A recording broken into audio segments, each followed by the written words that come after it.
بسم اللہ الرحمن الرحیم، الصلاۃ والسلام علیک یا رسول اللہ وعلی آلک و اصحابک یا حبیب اللہ۔ ہم پڑھ رہے تھے آیت وضو، صحیح ہے؟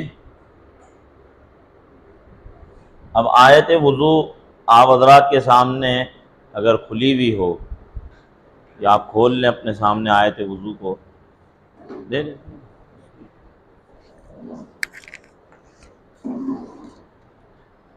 تو یہ جو ہے نا وہ آپ یہاں پہ دیکھیں کہ ہم نے اس پر تو بحث کر لی تھی، اذا قمتم الی الصلاۃ، اذا قمتم الی الصلاۃ پر بحث ہو چکے، ٹھیک ہے؟ اور ابھی ہم اس کی گفتگو میں نہیں جا رہے جو پچھلی دفعہ ہو گئی، جس کو سننا ہو تو وہ پھر لیکچر جو لنک دیا ہوا ہے اس کو سن لے۔ اب آ جائیں اس بات پہ کہ فَغْسِلُوا وُجُوهَكُمْ۔ سب سے پہلے ہم یہاں پہ بات شروع کرتے ہیں۔ یاد رکھیے گا فعل جو ہوتا ہے، فعل میں افراد، تثنیہ اور جمع نہیں ہوتے، کیونکہ فعل جو ہے وہ در حقیقت میں مصدر ہوتا ہے، در حقیقت معنی حدثی، صحیح ہے؟ اور اسی وجہ سے آپ علم نحو میں پڑھ کے آئے کہ تثنیہ اور جمع ہونا یہ اسم کے خواص سے، فعل کے خاصے سے نہیں۔ ایک بات۔ دوسری بات یہ کہ یہ جو اس کے اندر تعدد جو آ رہا ہے وہ اس واو سے آ رہا ہے جو ضمیر ہے، یہ واو ضمیر متصل ہے، اور یہ چونکہ جمع ہے اور عام ہے جو خاص کے مقابلے میں ہوتا ہے، ٹھیک ہے؟ کیونکہ اس کے اندر افراد آ گئے۔ سمجھ آ رہی ہے آپ کو بات؟ اب اصل چیز ہے اس کے اندر یہ غسل۔ غسل سے کیا مراد ہے؟ غسل سے کیا مراد ہے؟ اس کی تشریح کرنی پڑے گی۔ دیکھیں، ایک ہوتا ہے لغت کے اندر ایک لفظ ہوتا ہے اور اس کے جو ہے نا وہ لغت کے اندر معنی ہوتے ہیں۔ چونکہ یہاں پہ آپ جب معنی کریں گے تو اس معنی پر پھر احکامات متفرع ہوں گے۔ جب اس کا ہم معنی کر دیں گے تو اس پر کیا آئے گا؟ حکم آئے گا۔ اب آپ یہاں پہ دیکھیں، یہ جو جہاں پہ مسائل شروع ہو رہے ہیں، جہاں پہ مسائل شروع ہو رہے ہیں وہاں فائدہ لکھا ہوا ہے۔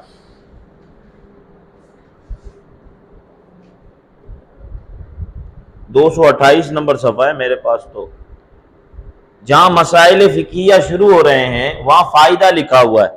اس فائدے میں آپ دیکھیں غسل کا معنی لکھا ہے، نظر آیا آپ کو؟ کیا لکھ رہے ہیں؟ کسی عضو کے دھونے کے کیا معنی ہے؟ جب یہ بات انہوں نے لکھ دی تو گویا کہ یہ انہوں نے غسل کا معنی کیا، غسل کا۔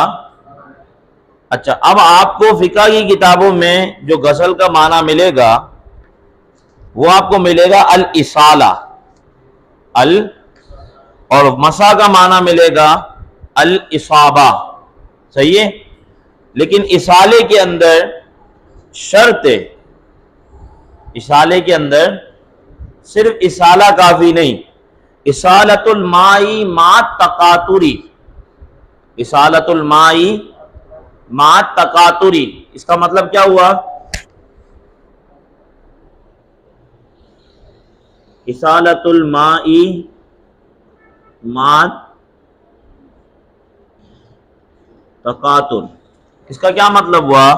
اس کا مطلب یہ ہوا کہ پانی صرف بہہ جانا کافی نہیں، کم از کم بوندے تقاطر ہونا چاہیے، کم از کم 2 بوندے بہیں، ہر عضو پہ کتنی بوندے بہ جائے؟ تو یہ لفظ غسل کا معنی ہو گیا، لفظ غسل کا۔ اب یہاں پہ چونکہ امام ابو یوسف کا ایک قول لاتے ہیں یہاں پہ، یعنی جیسے یہ جو بات ہے اصالت الماء مع تقاطری، کہتے ہیں یہ شیخین کی بات ہے۔ کس کی بات ہے؟ امام ابو یوسف جو ہے وہ کہتے ہیں کہ ان الغسل مجرد بل المحل بالماء، وہ کیا کہتے ہیں کہ محل کا پانی کے ساتھ تر ہو جانا، سالا او لم یصل، بہے یا نہ بہے، یہ امام یوسف کا ایک قول لایا جاتا ہے۔ تو اب اعلیٰ حضرت فرماتے ہیں فتاوی رضویہ میں اس مقام پہ، اگر سب سے پہلے فتاوی شامی میں اس مقام کو دیکھیں تو فتاوی شامی کے اندر یہاں پہ یہ بات ہے کہ یہ جو امام ابو یوسف کا قول ہے نا، اس کی تعویل کرنی پڑے گی۔ اس کی کیا کرنی پڑے گی؟ اور اعلیٰ فرماتے ہیں کہ علامہ شامی درست کہہ رہے ہیں کہ اس قول کی تعویل کرنی پڑے گی، ورنہ مسح اور غسل کے اندر کوئی فرق نہیں رہ جائے گا۔ سمجھ آئی؟ اور آیت کا مطلب ہی بدل جائے گا، چونکہ یہ بحث جو ہے وہ آپ کی کتابوں کے اندر آپ کو فتح القدیر میں بھی ملے گی، بارورائق میں بھی اندر یہ بحث ملے گی کہ غسل کے معنی میں امام یوسف کا اختلاف۔ تو اعلیٰ فرماتے ہیں کہ اس اختلاف کو جو رنگ دیا جا رہا ہے وہ مطلب یہ ہوا کہ آپ صرف مل لیں اور ملنے کے بعد آپ کا وضو ہو گیا۔ تو کہتے ہیں کہ یہ تو ایک تو نص کے معنی کو بدلنا ہے، اور پھر نص کے معنی کو بدلنے کی یہ طریقہ کار اگر بتایا جائے تو لوگ جری ہو جائیں گے، اور نص کا جو ہے نا وہ مفہوم خراب ہو جائے گا۔ یہاں پہ آپ اعلیٰ حضرت کو اس مقام پہ اگر آپ پڑھیں نا تو یہ وہی پہلا رسالہ ہے فتاوی رضویہ کے اندر، دوسرا رسالہ الجود الحلو، اس کے اندر یہ بحث ہے آگے جا کے جہاں پہ یہ فرض عملی کی گفتگو کرتے ہیں، وہاں پر جو ہے وہ یہ بات موجود ہے کہ اعلیٰ فرماتے ہیں صحیح مذہب میں ایک بوند ہر جگہ سے ٹپک جانا بھی کافی نہیں، کم سے کم 2 بوندیں ہر ذرہ ابدان مذکورہ پر بہیں، یعنی جتنے بدن مذکور کا حصہ ہے اس کے اندر کتنی بوندیں بہیں؟ کم از کم 2 بوندیں بہیں۔ پھر یہاں امام ابو یوسف کا اختلاف لانے کے بعد اعلیٰ حضرت جو ہے وہ کہتے ہیں کہ محقق بہر جیسی شخصیت، یعنی بارو رائج جیسی شخصیت کو یہ نہیں چاہیے تھا کہ اس مسئلے کو مختلف ہی ٹھہراتے، اس مسئلے کو کہ جاہلوں کو اس کی جسارت ہو، جیسا کہ اس وقت ہم دیکھتے ہیں کہ ان میں کتنے ایسے ہیں کہ پیشانی اور رخسار وغیرہ میں اس سے زیادہ نہیں کرتے کہ بھیگا ہوا ہاتھ لگا دیتے ہیں، نہ پانی بہتا ہے نہ کوئی قطرہ ٹپکتا ہے۔ سمجھ آئی؟ تو یہ بحث کا مدار کس بات پہ کھڑا ہوا کہ لفظ غسل کا معنی کیا ہوگا، اور جب تک آپ لفظ خاص کا معنی نہیں کرتے اس وقت تک مسائل جو ہے وہ متفرع نہیں ہوں گے، تو آپ کو پہلے اس کا معنی بیان کرنا ہوگا۔ یہاں تک بات سمجھ آئی آپ کو؟ اب یہاں پر جو ہے وہ فتاوی رضویہ کے اندر بہرحال یہ بات موجود ہے۔ اب رہی بات یہ کہ امام یوسف کے قول کی تعویل کیا کی گئی، یہ علامہ شامی نے اس کی ایک تعویل کی ہے کہ فرماتے ہیں کہ انہو سالا من الوضوء قطرتن او قطرتانی ولم یتدارک، اصل میں امام یوسف کہنا یہ چاہ رہے ہیں کہ محل گیلا ہو جائے، لیکن امام یوسف کا مطلب یہ ہے کہ آپ اتنا پانی نہ بہائیں کہ بس پانی ہی بہتا رہے، وہ رکے ہی نہیں، تھمے ہی نہیں، ایسا نہیں ہونا چاہیے۔ اور یہ درست ہے کہ سید عالم صلی اللہ علیہ وسلم جتنے پانی سے وضو کیا کرتے تھے، جیسے کہ اسی کے اندر فتاوی رضویہ کے اندر ایک پوری بات اس بات پر ہے، پورا رسالہ ہے اس بات پر کہ سید عالم صلی اللہ علیہ وسلم کتنے پانی سے وضو کیا کرتے تھے، جہاں آپ نے اسراف کا بیان کیا ہے، اسراف کے معنی کو بیان کیا ہے، اور پھر 14 معنی اسراف کے ذکر کیا، اس کے بعد جا کے امام حضرت ابو ہریرہ رضی اللہ تعالیٰ عنہ کے قول کو ترجیح دی کہ اسراف کا معنی یہ ہے۔ وہاں پر یہ بات ہے کہ حضور علیہ السلام کتنے پانی سے وضو کیا کرتے تھے، صحیح ہے، اور کتنے پانی سے غسل کیا کرتے تھے۔ تو یہ اس مقام کو آپ پڑھیں تو آپ کو یہ بات معلوم ہو جائے گی کہ امام ابو یوسف کے قول کی اس تعویل کے علاوہ کوئی تعویل نہیں بنتی کہ آپ یہ کہنا چاہ رہے ہیں کہ محل گیلا ہو جائے، محل تر ہو جائے اور اتنا پانی نہ بہے کہ پانی ہی بہتا رہے. جیسا کہ بعض لوگوں کو آپ نے دیکھا ہو کہ وضو کرتے ہیں ایسا لگتا ہے نہا رہے ہیں، شاید جو ہے نا وہ مسجد میں پانی کی شارٹیج ہو جاتی ہے تو انہی کی وجہ سے ہوتی ہے. تو یہ چیز نہیں ہونی چاہیے. وہ وضو کر کے کھڑے ہوتے ہیں ادھر سے سارا جو ہے نا وہ نہا چکے ہیں، تو یہ چیز جو ہے وہ درست نہیں ہے. اور خاص طور پہ جو ہے وہ مسجد کا پانی ہے یا کسی بھی وقف کے ادارے کا پانی ہے تو وہاں پہ جو ہے وہ ان چیزوں کی احتیاط زیادہ ضروری. اسی لیے ہمارے مشائخ جو ہے وہ لوٹے میں وضو کرتے تھے. آپ نے سنا ہوگا کہ لوٹا بھر کے رکھا فلاں شیخ کے لیے اور پھر آئے وہ وضو کیا. تو لوٹے میں کبھی آپ وضو کر کے دیکھیے گا. ویسے تو آپ کراچی شہر والوں آپ لوگوں کو مزہ بھی نہیں آئے گی، آپ بولو گے لوٹا تو ہم کہیں اور استعمال کرتے ہیں، اس کو کہاں وضو کے لیے استعمال کریں.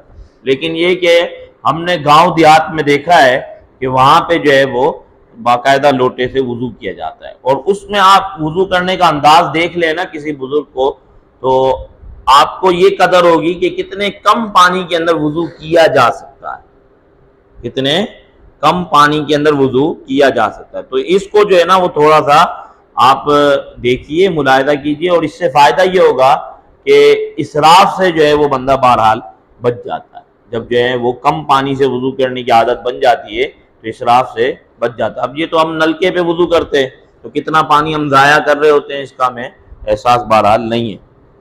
تو یہ جب آپ نے یہاں پہ لفظ غسل کا معنی کر لیا، آپ کو یہ پتا چلا کہ بھئی لفظ غسل کا یہ معنی. اب یہ مسئلہ دیکھیں، صحیح ہے، یہ مسئلہ آپ دیکھیں کہ بھیگ جانے، آگے لکھا ہوا ہے بھیگ جانے یا تیل کی طرح پانی چپڑ لینے یا ایک آدھ بوند بے جانے کو دھونا نہیں کہیں گے، نہ اس سے وضو اور غسل ادا ہوگا.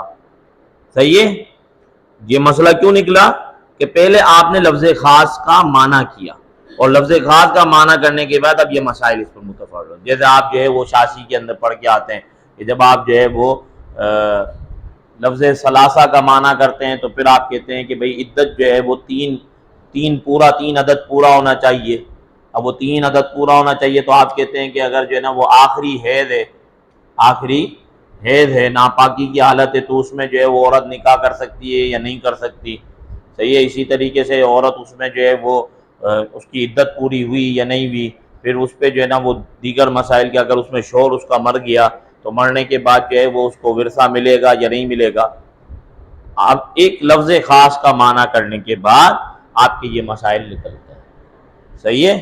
تو یہ آپ نے جب یہاں پہ فغسلوا میں غسل کا معنی کیا کہ اصالۃ الماء مع التکاثر، تو یہ مسئلہ نکلا. اسی طریقے سے آگے ایک اور مسئلہ آئے گا،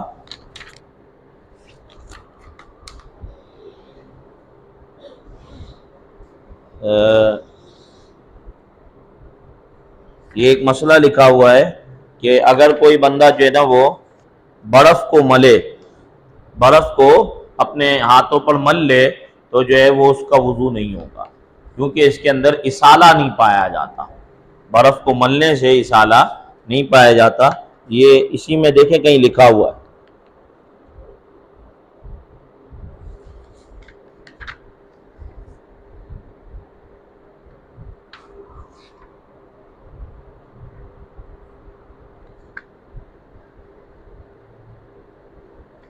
ملا آپ کو؟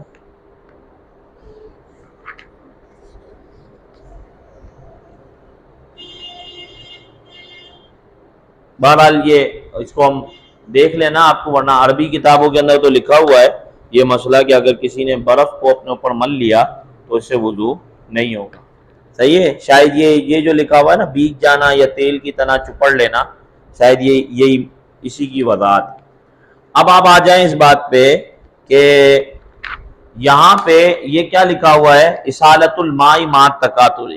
یہاں پہ بات یہ ہوتی ہے کہ کیا جو ہے وہ صرف بہہ جانا ضروری ہے یا بہانا بھی ضروری ہے؟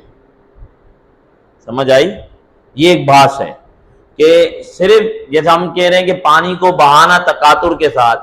اب کوئی بندہ جو ہے وہ کھڑا ہو اور بارش ہو جائے اور بارش میں وہ بھیگ جائے, صحیح ہے, یعنی مطلب پورا نہا لے, تو آیا اس کا وضو ہوگا یا نہیں ہوگا؟ تو یہ جو ہے وہ تعدی شرط نہیں ہے, تعدی شرط نہیں ہے. دیکھو اسی لیے آپ کا مسئلہ نمبر 24 پہ دیکھو کہ جن اعضاء کا دھونا فرض ہے ان پر پانی بہہ جانا شرط ہے. یہ ضروری نہیں کہ قصدن پانی بہائے, یہ ضروری نہیں ہے, پانی کا بہنا ضروری ہے, صحیح ہے. اور اسی لیے آپ دیکھیں تو صاحب بار شریعت نے فائدے میں جہاں پہ لفظ لکھا ہوا ہے, جہاں پہ آپ نے غسل کا معنی لکھا ہے, وہاں پہ لکھا ہے کم از کم 2 بوند بہہ جائیں, بہانا شرط نہیں ہے, صحیح ہے. اور یہاں سے جو ہے وہ مسئلہ آ جاتا ہے جو امام شافعی اور ہمارا ایک اختلاف جو ہے وہ انما الاعمال بالنیات کی حدیث پہ ہوتا ہے, صحیح ہے. ہمارے یہاں صحت اعمال کے لیے نیت کا ہونا شرط نہیں ہے, صحیح ہے. صحت اعمال یعنی عمل ہو جائے گا نیت کے بغیر بھی, صحیح ہے. ہاں, جس عمل کا ہونا نیت پر موقوف ہوا, جس عمل کا ہونا نیت پر موقوف ہوا کہ بے نیت کے وہ عمل ہو ہی نہیں سکتا, تو وہاں جو ہے وہ گویا کہ شرط مفقود ہوگی, صحیح ہے. جیسے عبادات مقصودہ, کیونکہ عبادات مقصودہ اور غیر مقصودہ کا فرق یہی ہے کہ عبادت مقصود میں اصل ثواب ہے, جیسے نماز ہے تو اصل کیا ہے؟ ثواب ہے, صحیح ہے. عبادت غیر مقصود میں اصل ثواب نہیں ہے, دونوں فرق, صحیح ہے. تو جہاں اصلاً ثواب ہے تو ہمارے نزدیک وہاں آیت اس حدیث پاک کا کیا مطلب ہے؟ ثواب الاعمال بالنیات, کہ اعمال کا ثواب نیت سے, اور عبادت مقصودہ میں کے اندر مقصودی ثواب ہے, تو اب وہ چیز پوری نہیں ہو رہی. اور عبادت غیر مقصودہ میں مقصود ثواب بلکہ اس کا غیر کے لیے مسح بننا, اس کا غیر کے لیے جو ہے وہ آلہ بننا یا جو ہے وہ وسیلہ اور سبب بننا. تو عبادت غیر مقصودہ جیسے وضو ہے, یہ عبادت غیر مقصودہ ہے, تو اب وضو جو ہے اس کے اندر نیت ضروری نہیں ہے, اور نیت ہوتی ہے تو وہاں اختیار ہوتا ہے. جہاں نیت ہوتی ہے وہاں کیا آتا ہے؟ اختیار آتا ہے.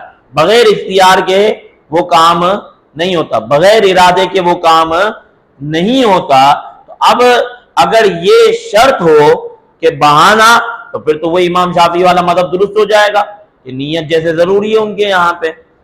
تو اصل چیز یہ ہے عبادت مقصودہ میں کہ بغیر نیت کے بھی, بغیر ارادے کے بھی وہ چیز ہو جاتی ہے تو اس کو شمار کیا جائے گا. جیسے کہ وضو یا غسل کا معاملہ ہے کہ یہاں پر مقصود جو ہے یعنی ثواب در حقیقت میں نہیں ہے, بلکہ دوسرے عمل کو جائز کرنے کے لیے, کہ جس کا جواز اس پر موقوف ہے اس کو پورا کرنے کے لیے جو ہے وہ بہرحال اس کو کیا جاتا ہے. تو اب یہاں پہ جو ہے وہ نیت شرط نہیں ہے, صحیح ہے. تو اب یہاں پہ جیسے وضو ہے, اس کے اندر اگر جو ہے نا وہ پانی بہہ جاتا ہے تو جو ہے وہ بہرحال وضو ہو جائے گا. لیکن سوال یہ ہوتا ہے کہ وہ وضو کہ جس کو نور نالا نور کہا جاتا ہے, یا وہ وضو کہ جس کی وجہ سے بندہ جو ہے وہ ثواب کا مستحق بنتا ہے, اس وضو کے لیے بہرحال نیت ضروری ہے, کیونکہ اب آپ کو ثواب مقصود بن گیا. جب ثواب مقصود ہوگا تو پھر بہرحال جو ہے وہ نیت شرط ہوگی, صحیح ہے. تو نیت ثواب کے لیے ضروری ہے, عمل کے صحیح ہونے یا نہ صحیح ہونے کے لیے ضروری نہیں ہے, سوائے وہ کہ جس عمل سے مقصود ہی ثواب ہو, تو وہاں پہ عمل کی صحت جو ہے وہ چونکہ نیت پر موقوف ہو جائے گی. وجہ حدیث پاک نہیں ہے, حدیث پاک میں ہم جو ہے وہ وہاں پہ ہم تعویل کر رہے ہیں, مطلقاً اعمال وہاں پر نہیں لے رہے, وہاں پہ ہم معذوف نکال رہے ہیں. اور پیچھے درس کے اندر میں بتا چکا تھا کہ نص کا تقاضا ہے کہ معذوف نکالا جائے, تو اقتداء النص سے ہم جو ہے وہ اس مفہوم کو نکالتے ہیں, نص کا وہاں پہ تقاضا ہے. ورنہ یہ جو نص ہے یعنی انما الاعمال بالنیات, یہ درست نہیں ہوگی, کیونکہ آپ کو متعلق تو با کا نکالنا پڑے گا, یا تو با کا متعلق نکالو گے, صحیح ہے، یا پھر جو ہے نا وہ آپ کوئی اور طریقے سے اس نص کے معذوف کو نکال کے جو ہے وہ اس نص کی عبارت کو ٹھیک کرو گے، صحیح ہے، تو وہ کیا نکالتے ہیں، الاعمال یصح بالنیات، اعمال صحیح ہوتے ہیں، تو ہم کہتے ہیں کہ یہاں پہ جو ہے وہ اس نکالنے کی ضرورت نہیں ہے، بلکہ ہم جو ہے وہ اعمال کا مضاف جو ہے وہ معذوف مانتے ہیں، صحیح ہے، کہ ثواب الاعمال بالنیات، ٹھیک ہے۔ بہرحال اب آپ آ جائیں کہ ایک میں ثواب بھی ہے، آپ کو قبول بھی ملے گا، کہ اعمال کی قبولیت جو ہے وہ نیات سے ہے، ٹھیک ہے۔ باقی نیت والا، نیت کب کرنی ہے کب نہیں کرنی، یہ تو میرے سے زیادہ آپ حضرات یہ مسئلے جانتے ہیں، صحیح ہے۔ یہاں تک جو ہے وہ ہم نے کیا بات کی کہ غسل کا معنی اور پھر اس پہ متفرع ہونے والے جو مسائل آپ کو نظر آ رہے ہیں، ٹھیک ہے۔ اب آپ آ جائیں وجہ پہ، تو وجہ کا معنی کیا ہے، وجہ کا معنی جو ہے وہ آپ کو کرنا پڑے گا، تو جو ویسے یہاں پہ جو لکھا ہوا ہے صاحب بار شریعت نے وجہ کا ایک معنی لکھا ہے، پہلے وہ پڑھ لیں پھر میں آپ کو اس کی تقریر کرتا ہوں۔ کیا لکھا ہوا ہے؟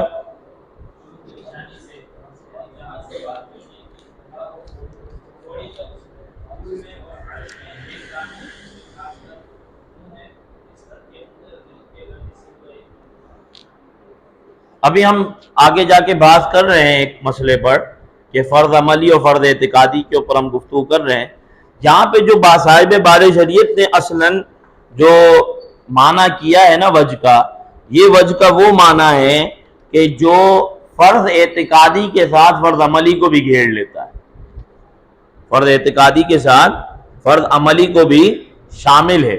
اس وجہ سے آپ نے وہ معنی کیا ہے کہ جیسے یہاں سے ایک کان کی لو سے دوسرے کان کی لو سے پیشانی کے جمنے کی جگہ سے لے کے تھوڑی کے نیچے تک، اس کے اندر فرض عملی بھی آ گئے فرض اعتقادی کے ساتھ۔ ان کا فرق کیا ہے، ابھی ہم اس پہ جا رہے ہیں کہ فرض اعتقادی اور فرض عملی کا فرق کیا ہے گا۔ پہلے ہم تھوڑا سا نص کا ایک مفہوم متعین کر لیں، پھر ہم جو ہے وہ اس کی طرف جاتے ہیں۔ تو لیکن جو ہماری جو عربی کتابیں ہیں تو اس کے اندر وجہ سے کیا مراد ہے، یہی بات آپ کو جو ہے وہ ہدایہ کے اندر ملے گی، لیکن آسان الفاظ جو ہے نا وہ اس کے یہ ہیں، الوجہ اسم لما یواجہ الانسان،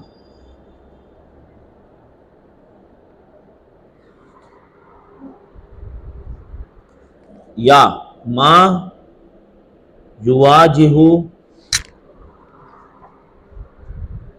الیہ فی العادتی۔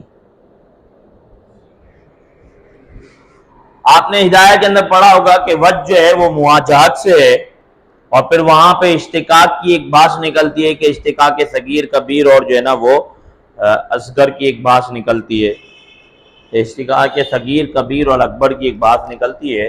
تو اس پہ علامہ شامی نے گفتگو کی ہے، تو آپ فتاوی شامی کے اندر وہ اشتقاق کی بات آپ دیکھ لیجئے گا، وہاں علامہ شامی نے ایک پورا مطلب بیان کر کے اشتقاق کی بحث کی ہے۔ وہاں سوال یہ ہوتا ہے کہ آپ جو ہے نا وہ کہتے ہیں کہ وجہ مواجہت سے ہے، صحیح ہے، وجہ مواجہت سے، تو آپ جو ہے نا وہ ثلاثی مجرد کو جو ہے وہ مشتق مان رہے ہیں ثلاثی مزید فی سے، تو یہ ایک بحث ہے، ٹھیک ہے۔ لیکن بات یہ ہے کہ وجہ کا معنی جو ہمارے فقہا نے لکھا ہے کتابوں میں وہ یہ ہے ما یواجہ الانسان، یا دوسرا کیا ہے ما یواجہ الیہ فی العادتی، کہ عادتاً جس کی طرف مواجہت ہوتی ہے، آمنا سامنا ہوتا ہے عادتاً، صحیح ہے۔ اصل چیز ہے یہ وجہ، جس میں آپ عادتاً، جیسے میں کھڑا ہوں آپ کو دیکھ رہا ہوں، آپ مجھے دیکھ رہے ہیں، تو جو چیز مجھے آپ کی اور آپ کی مجھے نظر آ رہی ہے یہ وجہ ہے، مطلب یہاں اس لحاظ سے، ٹھیک ہے، یہ وجہ کہلاتا ہے۔ تو اب صاحب بار شریعت نے جو ترجمہ کیا ہوا ہے وجہ کی ایک تعبیر جو آپ نے پیش کی ہے، کیونکہ یہ بھی آپ کی عربی کتابوں کے اندر موجود ہے، ہدایہ کے اندر بھی موجود ہے، صحیح ہے، من قصاص الشعر الی اسفل الذقن، صحیح ہے، یہ طول کے اندر، اور پھر عرض شہمتي الاذنین، صحیح ہے، یہ بھی کیونکہ وہیں دی ہوئی ہے، لیکن مسئلہ یہ ہے کہ یہ ایسی تعبیر ہے کہ جس کے اندر فرض اعتقادی عملی آ جاتے ہیں۔ اصل چیز ہے مواجہت، اب جب آپ نے یہ سمجھ لی کہ وجہ مواجہت سے، تو یہاں پھر اختلاف پیدا ہوتے ہیں کہ کون کون سی چیزیں ہوں گی جو داخل ہوں گی یا داخل نہیں ہوں گی، یا داخل تو ہم مانیں گے لیکن اس کے اندر اختلاف ہے. صحیح ہے؟ جیسے میں نے آپ کو کن پٹی کا مسئلہ پچھلے درس میں بیان کیا تھا. تو اعلیٰ حضرت نے جہاں پہ وجہ کے فرائض عملیہ بیان کیے ہیں، ہم اس رسالے پہ جائیں گے جہاں پہ فرض کے وجہ کے، یہ اسی طریقے سے دیگر اعضاء کے جو فرائض عملیہ بیان کیے، قطعی کے اندر سب کا اجماع ہے کہ یہ تو ہے ہی، یہ تو جیسے یہ رخسار ہے، یہ تو ہے ہی، اس میں کسی کا اختلاف نہیں ہے کہ آیا چہرے کے اندر یہ شامل ہے یا نہیں. لیکن اختلاف آئے گا یہاں پر، یہ کن پٹی جیسے امام ابو یوسف کے نزدیک داخل نہیں ہے. صحیح ہے؟ اسی طریقے سے امام ظفر کے نزدیک کونیاں داخل نہیں ہے. یہ اختلاف جو آ رہا ہے یہ اصل میں اس بات پر ہے کہ یہ جو وجہ کا معنی ہے، یا جو ید کا معنی ہے، یا جو رجل کا معنی ہے، اس کے اندر یہ داخل ہیں یا نہیں ہے. صحیح ہے؟ تو سب سے پہلے آپ نے معنی بالکل ظاہر ہے، معنی میں کوئی مسئلہ نہیں ہے، اصل دیگر عوارض کی وجہ سے خفا پیدا ہو رہا ہے. تو یہ باب خفا کے اندر چلے جائیں گے جس کو آپ خفی مشکل کہتے ہیں، کیونکہ خفی جس کو آپ نے خفی مشکل ظاہر کے مقابلے میں خفی پڑھا ہے وہ باعتبار سیغہ کے واضح ہوگا، کیونکہ اہل عرب میں وجہ کا استعمال ہے تو باعتبار سیغہ کے تو یہ واضح ہے. لیکن آیا جو ہے وہ مواجہت کے اندر یہ چیزیں آ رہی ہیں یا نہیں آ رہی، اس پر بحث ہے. صحیح ہے؟ اسی طریقے سے آپ کیا کہتے ہیں، یہ جو لٹکتے ہوئے بال ہیں جو مسترسل ہیں، آیا ان کو دھونا ضروری ہے یا نہیں ہے، یہ وجہ میں آئیں گے نہیں آئیں گے؟ سمجھ آئی؟ تو وجہ کے دائرے کے اندر اس کو آتے ہیں نہیں آتے. ہمارے یہاں کیا فتویٰ ہے کہ آپ اس کو پیچھے لے جاؤ، پیچھے لے جانے کے بعد یہ جو جتنا حصہ نظر آ رہا ہے یہ دھوئیں گے، اور یہ جو نیچے ہیں یہ مسترسل ہے، یہ نہیں آئیں گے. آپ کو مسئلہ سمجھ آ رہا ہے؟ تو یہ وجہ جو ہے ما یواجہ الانسان میں کیا چیز آتی ہے کیا چیز نہیں آتی. جیسے کہ آپ نے اصول شاسی کے اندر مثال پڑھی السارق والسارقۃ میں کہ آیا ماب سرقہ کے اندر ترار اور نباش داخل ہوگا یا نہیں. تو کیا کیا، کہا کہ جو اس کا معنی ہے اس لحاظ سے تو دونوں نہیں آ رہے، نہ ترار داخل ہوگا نہ نباش، لیکن ترار پر پھر بھی حکم لگ رہا ہے دلالت النص سے. کس سے لگ رہا ہے؟ کہ چونکہ ترار کے اندر جو سارق ہے اس سے زیادہ کیفیت پائی جاتی ہے، یعنی جب جو ہے وہ جو غیبوبت کے اندر کوئی چیز کو چرا لے، مال محفوظ کو غیبوبت میں چرا لے، تو اس سے زیادہ جھڑی تو وہ نکلا کہ جو بندے کے پاس کھڑے ہو کے اس کے جو نا وہ جیب سے چیز کو نکال لے، تو وہ اس سے زیادہ جو ہے وہ جھڑی نکلا. مسئلہ سمجھ آیا؟ تو وہ دلالت النص سے اس کو داخل کیا. لیکن خفا کیوں آیا اس مسئلے میں کہ صیغہ تو واضح، لیکن دیگر عوارض کے بعض مجتہد کہہ رہے ہیں کہ یہ اس میں داخل ہوگا، بعض مجتہد کہہ رہے ہیں کہ داخل نہیں ہوگا. تو فرض عملی کی جتنی بحث فتاوی رضویہ کے اندر موجود ہے وضو کے باب میں کہ یہ فرائض عملیہ ہیں، یہ فرائض اعتقادیہ ہیں، یہ واجب عملی ہے، یہ تین باتیں ہیں نا. تو فرض عملی کی جو بات ہے وہ تقریباً اس کا تعلق باب خفا سے کہ یہ خفی ہیں. بعض مجتہد کہتے ہیں کہ یہ وجہ کے مواجہت کے اندر داخل ہیں، بعض مجتہد کہتے ہیں کہ داخل نہیں ہے. اور کچھ ایسے ہیں کہ جن کو حرج کی وجہ سے خارج کیا ہے فتاوی رضویہ کے اندر، جیسے آنکھ کے اندر پانی ڈالنا، یہ حرج ہے. صحیح ہے؟ تو آنکھ کے اندر پانی ڈالنے کو اگر منع کیا ہے، جیسا کہ اس میں بھی لکھا ہوا ہے کہ آنکھ میں پانی نہیں ڈالے وضو کرتے ہوئے، آپ نے دیکھا ہوگا آنکھ میں پانی دشوار ہے. تو اور حضرت عبداللہ بن عباس کے لیے مشہور ہے کہ آپ کی بینائی کی کمزوری کی وجہ بھی یہی بنی تھی کہ آپ جو ہے نا وضو کرتے ہوئے آنکھوں میں پانی ڈالا کرتے تھے. تو اب یہ حرج آ گیا. تو کیا مطلب ہوا کہ بسا اوقات ایسا بھی ہوگا، بسا اوقات ایسا بھی ہوگا کہ کوئی چیز ہم خارج کر رہے ہیں تو اس کی وجہ حرج ہوگی.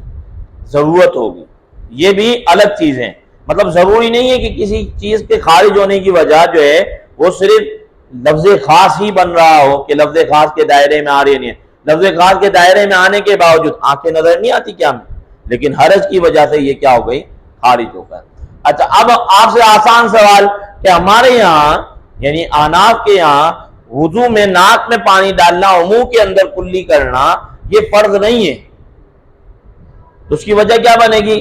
آسان سا جواب ہے کیا؟ یہ مواجہت میں داخل نہیں ہے، یہ مواجہت میں داخل نہیں ہے. مسئلہ کلیئر ہوا آپ کو کہ نہیں؟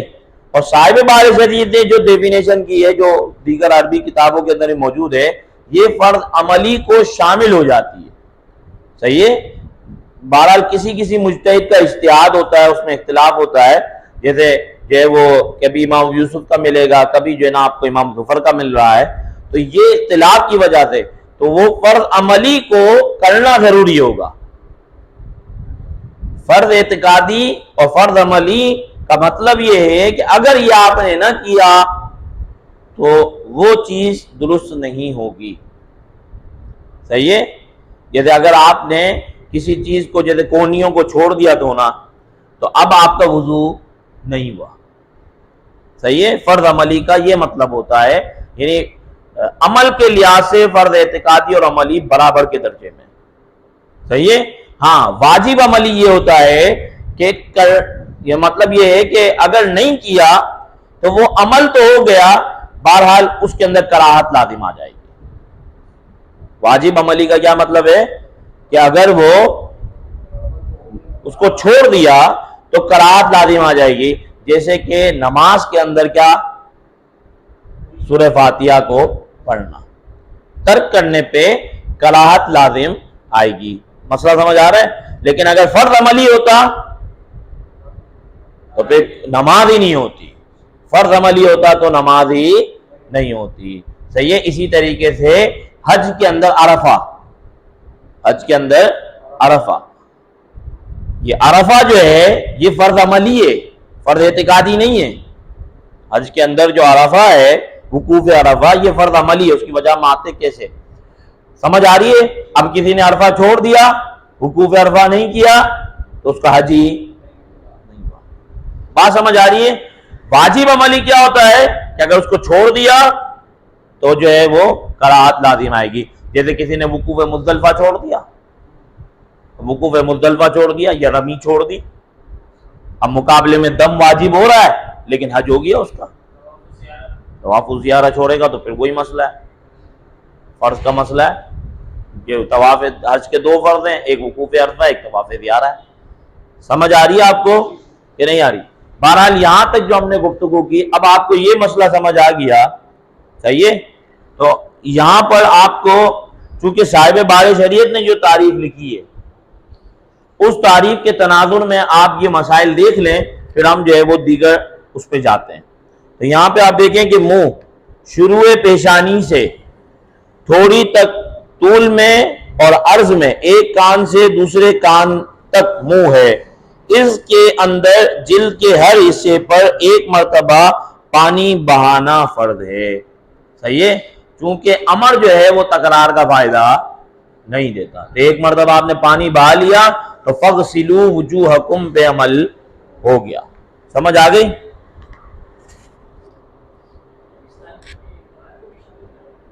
جی نہیں، کان شامل نہیں ہے، یہ کان نہیں، کان شامل نہیں ہے. صحیح ہے؟ اس کو کوئی بھی جو ہے نا وہ اس میں شمار نہیں کرتا. صحیح ہے؟ اور حدیث پاک ہے ہمارے پاس تو الاذنان من الرأس، اور وہاں پہ ہم استدلال یہ کرتے ہیں کہ حضور علیہ الصلوۃ والسلام جو ہے وہ بیان کرنے احکامات آئے. حضور علیہ الصلوۃ والسلام انسانیت کی جو حیت ہے اس کو بیان کرنے تشریف نہیں لائے، وہ مقصود ہی نہیں تھا. ٹھیک ہے؟ تو ہم تو یہ ویسے بھی حدیث پاک سے الاذنان من الرأس سے استدلال کرتے ہیں کہ یہ جو ہے وہ سر میں شامل ہے، اسی لیے ہم اس کو مسح کے اندر ڈالتے ہیں کان کو. صحیح ہے؟ چلیں آگے. جس کے سر کے اگلے بال گر گئے یا جمے نہیں اس پر وہیں تک منہ دھونا فرض ہے جہاں تک عادتاً بال ہوتے ہیں، جہاں تک عادتاً بال ہوتے ہیں یہاں تک جو ہے وہ اس کو وضو کرنا ضروری ہوگا، ٹھیک ہے۔ اور اگر عادتاً جہاں تک بال ہوتے ہیں اس سے نیچے تک کسی کے بال جمے تو ان زائد بالوں کا جڑ تک دھونا فرض ہے۔ یہ مسئلہ اصل میں یہ مستثنا ہے، یہ اس کو یوں کر لیں کہ بسا اوقات ایسا ہوتا ہے کہ لوگ بال بڑے رکھتے ہیں، یہ مسئلہ اصل میں اس وجہ سے آیا ہے۔ بسا اوقات بال لوگ کیا کرتے ہیں بڑے رکھتے ہیں، صحیح ہے۔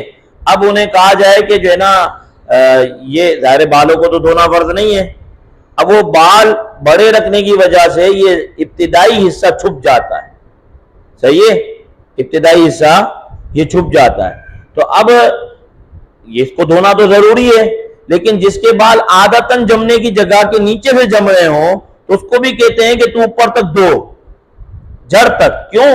کیونکہ ہو سکتا ہے کہ اگر یہ کہہ دیا جائے کہ اوپر تک دھونا ضروری نہیں ہے بلکہ جو اس کے وہاں سے جم رہے جہاں سے اس کے جم رہے وہاں سے دھوئے، تو مسئلہ یہ ہوتا ہے کہ بسا اوقات وہ لوگ بھی نہیں دھوئیں گے کہ جن کے عادتاً بال جو ہے وہ اپنی جگہ سے ہی نکل رہے ہیں، صرف زیادہ ہونے کی وجہ سے نیچے آ رہے ہیں۔ جیسے آپ نے دیکھا ہوگا بعض لوگ بال ایسے رکھتے ہیں زیادہ ہونے کی وجہ سے ان کے نیچے آ رہے ہوتے ہیں، تو اسی لیے دونوں کو حکم جو ہے وہ ایک ہی دیا گیا۔ یہ احتیاط کی بنا پر یہ حکم آیا ہے کہ یہ جس کے عادتاً جمنے کی جگہ سے نیچے سے جم رہے ہوں تو وہ اس جگہ کو دھوئے گا، یعنی جہاں تک عادتاً جمنے کی جگہ ہے وہاں تک وہ لے جا کے دھوئے گا، سمجھ آئی؟ تاکہ وہ لوگ کہ جو جن کے بال اسی جگہ سے نکلتے ہیں جہاں سے عادتاً نکلتے ہیں لیکن گھنے ہونے کی وجہ سے نیچے آ رہے ہوں، تو وہ یہ نہ سمجھیں کہ بھائی ان کو تو اس جگہ کو دھونا ایسے اوپر کر کے ضروری نہیں ہے، بلکہ وہ اوپر کرے گا اور جو ہے وہ اس جگہ کو دھوئے گا۔ سمجھ آ رہی ہے مسئلہ؟ اس میں اگر آپ کو دیکھنا ہو تو فتاوی شامی کے اندر اس پر بحث بہرحال موجود ہے، وہاں پہ اور بھی جو ہے وہ اس کو جیسے یہ جو ہے نا اس بحث میں اور بھی جو ہے مطلب 3-4 اور قسموں کو علامہ شامی نے یہاں پہ بیان کیا ہے۔ آگے آ جائیں، مونچھوں اور بھووں یا یہ بچی، یہ صحیح ہے، اس کے بال گھنے ہوں کہ کھال بالکل نظر نہ دکھائی دے تو جلد کا دھونا فرض نہیں، بالوں کا دھونا فرض ہے۔ اور اگر ان جگہوں کے بال گھنے ہوں تو جلد کا دھونا بھی، گھنے نہ ہوں تو جلد کا دھونا بھی فرض ہے۔ اس کی وجہ کیا ہے؟ جو چیز مواجہات میں آ رہی ہے وہ دھوئیں گے، جو چیز مواجہات میں نہیں آ رہی وہ دھونا فرض نہیں ہے۔ تو جب گھنے ہوں تو مواجہات میں جلد نہیں آتی، اس وجہ سے جو ہے نا وہ اس کا دھونا فرض نہیں ہے۔ یہی جو ہے وہ آپ دیکھیں گے تو وہاں آپ کو ملے گا کہ مسمع وجہ کے تحت داخل نہیں ہے۔ آپ کو فقہی کتاب میں کیا ملے گا؟ مسمع وجہ کے تحت داخل نہیں۔ تو مسمع وجہ یعنی لفظ خاص جو وجہ ہے اس کا جو معنی ہے اس کے تحت یہ داخل نہیں ہے، تو اس کے تحت داخل نہیں ہے، اس وجہ سے یہ مسئلہ جو ہے وہ آپ کو جو مسمع وجہ میں آئے گا یعنی جو مواجہات میں آئے گا وہ دھویا جائے گا، جو مواجہات میں نہیں آئے گا وہ نہیں دھویا جائے گا، ٹھیک ہے۔ اگر مونچھیں بھر کر لبوں کو چھپا لیں تو اگرچہ گنی ہو مونچھیں ہٹا کر لب کا دھونا، کیونکہ عادتاً یہ لب جو آپ کے ہیں یہ نظر آتے ہیں، عادتاً یہ کیا ہے؟ تو عادتاً یہ وجہ میں داخل ہیں، اس لیے کسی کی مونچھیں نیچے آ جائیں تو وہ اٹھائے گا اس کو اور یہاں پہ پانی بہائے گا، سوائے یہ کہ اگر کلی کر لی تو وہ چیز دھل گئی، اگر کلی اس نے کر لی تو بہرحال یہ چیز دھل جائے گی۔ سمجھ آ گئی؟ اسی لیے آگے جو ہے نا وہ ایک مسئلہ اور آ رہا ہے، داڑھی کے بال اگر گھنے ہوں تو جلد کا دھونا، گھنے نہ ہو تو جلد کا دھونا فرض ہے، اور اگر گھنے ہوں تو گلے کی طرف دبانے سے جس قدر چہرے کے گردے میں آئیں ان کا دھونا فرض ہے۔ جیسے دبائیں، اب یہ چہرہ ہے، صحیح ہے، اس میں جو آگ ہے وہ دھونا فرض ہے، ٹھیک ہے۔ اور جڑوں کا دھونا فرض نہیں، وجہ کیا ہے؟ مواجہات میں نہیں آ رہے، ایک ہی مسئلہ ہے، ایک ہی علت ہے، سب میں گھوم رہی ہے۔ اور جو ہلکے سے نیچے ہوں ان کا دھونا ضروری نہیں، یہ کر لیا، اب جو نیچے لٹک رہے ہیں مسترسل ان کو دھونا ضروری نہیں۔ اور اگر کچھ حصے میں گھنے ہوں اور کچھ میں چھدرے تو جہاں گھنے ہوں وہاں بال اور جہاں چھدرے ہیں اس جگہ کا دھونا فرض ہے، جو مواجہات میں آئے گا وہ دھویا جائے گا۔ صحیح ہے، ایک ہی علت گھوم رہی ہے ہر مسئلے میں. آگے لبوں کا وہ حصہ جو عادتاً بند کرنے کے بعد ظاہر رہتا ہے، ایسے بند کر دیں. صحیح ہے، عادتاً بند کرنے کے بعد، اب عادتاً آپ بند کریں گے تو یہ عادتاً آپ کا بند ہے، لیکن اگر زیادہ بند کیا تو جو چیز مواجہات میں آتی ہے وہ چپ جائے گی. لیکن اگر کلی کر لی تھی تو ہو گیا.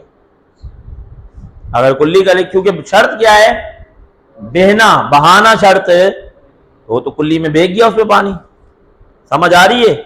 چلیں، لبوں کا وہ حصہ جو عادتاً لب بند کرنے کے بعد ظاہر رہتا ہے اس کا دھونا فرض ہے. تو اگر کوئی خوب زور سے لب بند کر لے، اس میں اس کا کچھ حصہ چھپ گیا کہ اس پر پانی نہ بہا، نہ کلی کی کہ دھل جاتا، تو وضو نہ ہوا.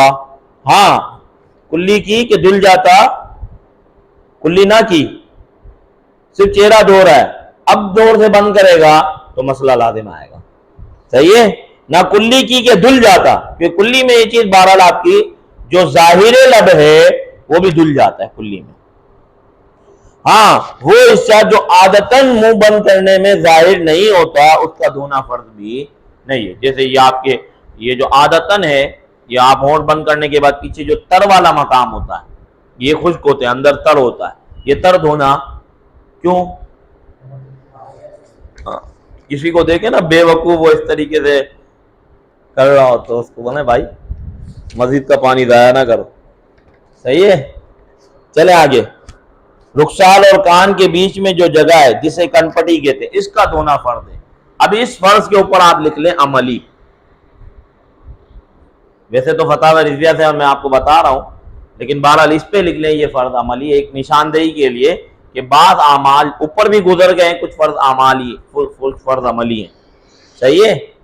ہاں، اس میں اتنے حصے میں جتنی جگہ داڑھی کے گھنے بال ہوں وہاں بالوں کا، اور جہاں بال نہ ہو یا گھنے نہ ہو تو جلد کا دھونا کافی. یہ جو جگہ ہے، یہ جتنے گھنے بال ہوں گے تو وہاں بال دھل جائیں، اور باقی یہ جو جگہ ہے، یہ جو اس دونوں کے درمیان ہے، اس کو دھونا جو ہے وہ فرض ہے. لیکن اس میں اب امام ابو یوسف کا اختلاف ہے. صحیح ہے. فرض اعتقادی کے اندر کسی بھی مجتہد کا اختلاف نہیں ہوگا. فرض اعتقادی میں کسی مجتہد کا اختلاف فرض عملی میں ہوگا. مطلب سمجھ آ رہے ہیں؟ فرض اعتقادی میں کسی مجتہد کا اختلاف نہیں ہوگا. صحیح ہے. پھر وہ فرض اجتہادی اگر ضروریات دین سے بن جائے تو اس کا انکار کفر ہوتا ہے. صحیح ہے. ایک تو مجتہد کا اختلاف نہیں، مجمع علیہ مسئلہ ہوگا. جیسے 4 اعضاء کا دھونا فرض ہے، مطلقاً 4 اعضاء کا دھونا کیا ہے؟ فرض ہے. تو یہ فرض کیا ہے؟ اعتقادی ہے، اندر جزیات کی طرف نہیں جا رہے. مطلقاً 4 اعضاء کا دھونا کیا ہے؟ فرض ہے. یہ فرض اعتقادی ہے، اور یہ ضروریات دین سے بھی ہیں چاروں فرض. کیوں؟ یعنی ان کی فرضیت کو ماننا. یہ کیا ہے؟ کیوں؟ کیونکہ عوام اور خواص سب اس پر مطلع ہیں کہ یہ دین کا مسئلہ ہے. عوام اور خواص سب اس پر مطلع ہیں کہ یہ کون سا مسئلہ ہے. اب کوئی کہے کہ جو ہے نا ان میں سے کسی ایک فرض کا بھی انکار کرے یا چاروں کا انکار کر دے فرضیت کا، تو وہ بندہ کافر ہو جائے گا. سمجھ آئی؟ چلیں آگے.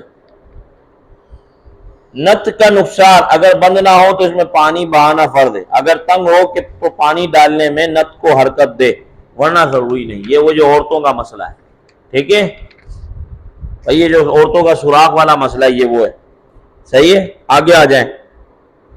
آنکھوں کے ڈھیلے اور پپوٹوں کی اندرونی سطح کا دھونا کچھ درکار نہیں، بلکہ نہ چاہیے کہ مضر ہے.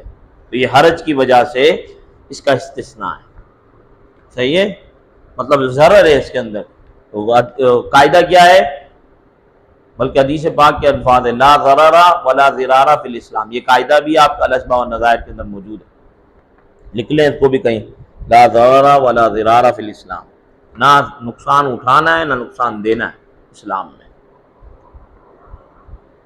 صحیح ہے. اور یہ اسی آیت کے تحت ہے لا یکلف اللہ نفسا الا وسعها. یہ اسی کے تحت آتے ہیں مسئلے سارے. جو حرج کے، ضرورت کے مسئلے آتے ہیں وہ قرآن مجید کی اس آیت کے تحت ہے. لا یکلف اللہ نفسا الا وسعها، کہ بندے کو اتنا حکم دیا جاتا ہے جتنی اس کی وسعت میں ہوتا ہے. اب دیکھو 5 نمازوں کا حکم ہے تو وسعت میں تبھی تو حکم ہے. اگر 5 نمازیں پڑھنا جو ہے وہ مخلوق پر بھاری ہوتا تو حکم بھی نہ آتا. سمجھ آ رہی ہے؟ تو جتنے بھی احکامات دیے گئے ہیں نا یہ بندے کی وسعت میں، وہ یہ نہیں کہہ سکتا کہ میں تو یہ کر ہی نہیں سکتا. وہ یہ کہے گا تو پھر الزام جو ہے وہ جناب باری کی طرف لوٹے گا کہ جب جو ہے وہ وسعت نہیں تھی تو پھر حکم کیسے دیا. حکم دیا ہے اس کا مطلب وسعت ہے، جان بوجھ کے نہیں کرنا یا سستی قائلی کی وجہ سے نہیں کرنا. اگر تم میں وسعت نہ ہوتی، سکت نہ ہوتی تو حکم بھی نہ ہوتا. سمجھ آ گئی؟ اسی وجہ سے آپ دیکھو نا کئی مسائل ایسے ہیں کہ آپ پر سے ہم پر سے ساکت ہو جاتے ہیں وسعت نہ ہونے کی وجہ سے. صحیح ہے؟ وَلِلَّهِ عَلَى النَّاسِ حِجُّ الْبَيْتِ مَنِ اسْتَطَاعَ إِلَيْهِ سَبِيلًا. اب استطاعت نہیں تھی تو حج بھی فرض نہیں ہوا. صحیح ہے نا؟ وہ استطاعت ہے پھر حج نہیں کرتا، کہتا یہ مسئلہ ہے تو اب یہ کرا. سمجھ آ گئی؟ تو یہ کہ جتنے بھی احکامات ہیں یہ بندے میں وسعت تھی تبھی دیے، نہ ہوتی تو نہیں آتا. اب دیکھ لینا ہم معراج کے اندر واقعہ جو سناتے 50 نمازیں تھی 5 رہ گئی، تو یہ 50 سے 5 تک کا سفر کیوں ہوا؟ ہم میں وسعت نہیں تھی. اگر ہم میں وسعت ہوتی تو پھر 50 سے 5 کا سفر کیوں ہوتا؟ سمجھ آ رہی ہے؟ چلیں آگے. آنکھ کے کنویں پر پانی بہہ جانا، صحیح اترا ہوں؟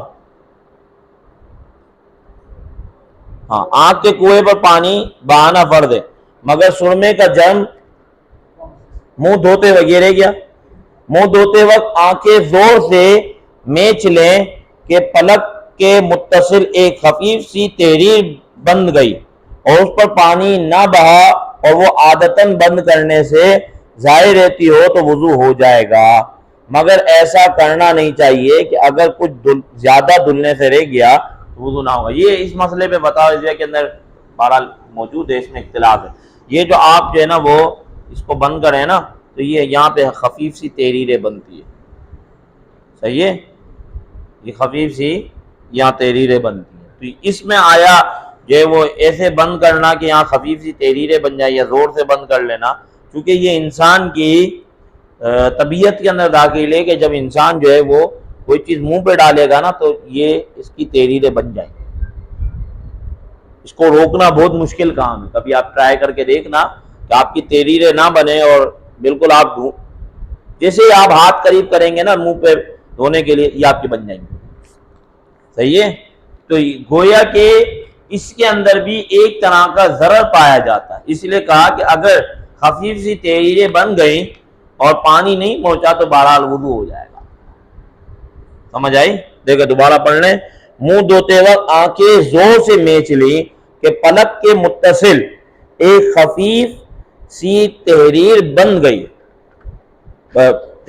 ہو گئی اور اس پر پانی نہ بہا اور وہ عادتاً بند کرنے سے ظاہر رہتی ہو تو وضو ہو جائے گا. یعنی پانی نہیں بہا پھر بھی کیا ہو جائے گا؟ وضو. مگر ایسا کرنا نہیں چاہیے اگر کچھ زیادہ دھلنے سے رہ گیا تو وضو نہ ہو. کوشش کریں ایسے نارمل بند کریں. تو نارمل بند کریں گے تو یہ کچھ زیادہ بند نہیں ہوگی. بسا اوقات ایسا ہوا ہے کہ جو ہے نا وہ لوگ بہت زیادہ بند کر کے ایسے کرتے ہیں تو اس میں مسئلہ بہرحال ہو سکتا ہے کہ بہت زیادہ خود جان بوجھ کے بہت زیادہ بند کرنا. ایک ہوتا ہے کہ آپ نے دھوتے ہوئے آپ نے اپنے ہاتھ جو ہے وہ منہ کے قریب لے گئے تو خود ہی بن گئی. وہ تو ظاہر ہے مشکل ہے بہت زیادہ اس کو روکنا، کیونکہ یہ آنکھ کی جو پلک ہے نا اس کا معاملہ ایسا ہے کہ جیسے ہی کوئی چیز آپ کے قریب آنے لگی بند ہوگی فوراً. صحیح ہے؟ اور جیسے کسی چیز کا خطرہ ہوگا تو آپ جو ہے وہ زور سے بند کرو گے. یہ طبیعت میں اندر داخل ہے. تو وضو کرتے وقت قصدن جو ہے وہ آپ نے زور نہیں لگانا کہ ہو سکتا ہے کہ کوئی اور جگہ رہ جائے. صحیح ہے؟ لیکن اگر جو ہے وہ ہلکی سی تحریر پہ وہ پانی نہ بہا تو بہرحال وضو آپ کا ہو جائے گا. آنکھ کے کنویں پر پانی بہنا، صحیح ہے؟ یعنی یہ اس جگہ کی بات ہو رہی ہے، یہ اس جگہ کی بات ہو رہی ہے. صحیح ہے؟ آنکھ کے کنویں پر پانی بہنا فرض ہے مگر سرمے کا جرم کنویں یا پلک میں رہ گیا، وضو کر لیا اور اطلاع نہ ہوئی اور نماز پڑھ لی تو حرج نہیں، نماز ہو گئی، وضو بھی ہو گیا. اگر معلوم ہے تو اسے چھڑا کر پانی بہانا فرض ہے. ٹھیک ہے؟ یہ اس کا مسئلہ فتاوی رضویہ کے اندر دوبارہ آئے گا. یہ پلک کا ہر بال پورا دھونا فرض ہے اگر اس میں کیچڑ وغیرہ کوئی سخت چیز جم گئی ہو تو چھڑانا فرض ہے. جیسے بسا اوقات لوگ صبح بیدار ہوتے تو ان کی پلک کے اوپر جو ہے وہ کچھ چیزیں رہ جاتی ہیں، تو اس کو بہرحال جو ہے وہ صاف کرنا ضروری ہے. یہاں تک آپ کو کیا کتنے مسئلے آئے؟ تو اکثر مسئلوں کا تعلق آپ کا کس سے ہے؟ وجہ سے. جب آپ وجہ کا معنی کر لو گے تو یہ آپ کے لیے آسان ہو جائے گا. ٹھیک ہے، اب یہ صرف پڑھانے کا مقصد یہ تھا کہ آپ کو تھوڑا سا اندازہ ہو کہ دیکھیں کہ مسائل جو ہے وہ کس طریقے سے جو ہے وہ چل رہے ہیں. ٹھیک ہے، اب اس کے بعد جو ہاتھ کا دھونا ہے، یہ جو ہاتھ کے اوپر بحث ہے، اس میں آپ دیکھیں تو آپ خود یہ پڑھ لیجئے گا یہ مسئلے، تو آپ کو یہ بات مل جائے گی کہ جو ہے وہ سوائے جیسے عورتیں جو ہے نا وہ گوندتی ہیں، تو عورتیں گوندتی ہیں یا جن کا اس طریقے کا کام ہوتا ہے نا، ان کے یہاں جرم بن جاتے ہیں، تو ان کو چھڑانا ان کے لیے جو ہے وہ حرج شدید ہے، ان کی رعایت ہے. صحیح ہے، اور جس کا یہ کام نہیں ہے، تو جیسے فرض کر لو مرد حضرات نے کبھی آٹا گوندھ لیا گھر میں، صحیح ہے، اتفاق نہ اتفاقی سے، صحیح ہے، تو اب اگر ان کے ہاتھ پہ رہ گئے تو بہرحال وہ چھڑائیں گے، کیونکہ ان کے لیے یہ حرج شدید. بلکہ میرے خیال سے تو اب تو خواتین کے لیے بھی یہ حرج شدید میں نہیں جائے گا. پہلے ہوتا تھا، اب کہاں یہ، اب تو یہ نان بھائی ہے نا، زندہ باد ہیں، تندور والے بھائی زندہ باد. تو اب یہ عورتوں کو بھی میرے خیال سے تو اس زمانے میں یہی فتویٰ ہونا چاہیے کہ چھڑائیں، ان کے لیے کوئی حرج نہیں ہے اس زمانے میں، کام ہی نہیں کرنا تو حرج کا. صحیح ہے، سمجھ آ رہی ہے آپ کو؟ اب آ جائیں، چونکہ ہماری یہاں پہ جو ہے نا وہ نص کے حوالے سے بات رہتی ہے تو ہم اس کو کر لیں. بولیں.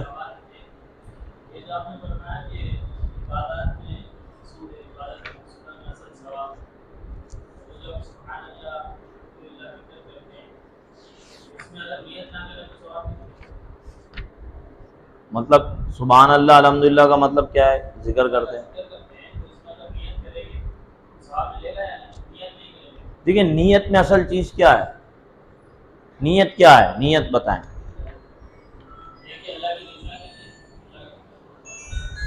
السلام علیکم. السلام علیکم. وعلیکم السلام. اللہ کا شکر ہے سر. 1 گھنٹے بعد فون کروں آپ کو، کلاس پڑھا رہا ہوں.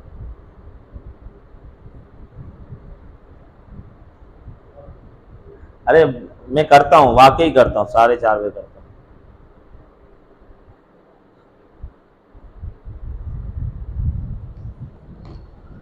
چلیں، کیا کہہ رہے ہیں؟ دیکھیں میں آپ کو ایک بات سمجھاتا ہوں. آپ ہمیشہ عمل نیت کے اندر ایک بات یاد رکھیں کہ اگر نیت میں کوئی عمل، کوئی بھی عمل ہو، خواہ اگر اس کے اندر للہیت نہیں ہے تو پھر ثواب نہیں. للہیت نہیں ہے تو ثواب. تو نیت کیا ہے اصل میں؟ کوئی عمل اللہ کے لیے کرنا، بس یہ ارادہ کہ یہ میرا عمل اللہ کے لیے. ورنہ اگر یہ چیز نہ ہو تو آپ کیا کہیں گے کہ اس کی نیت ہے؟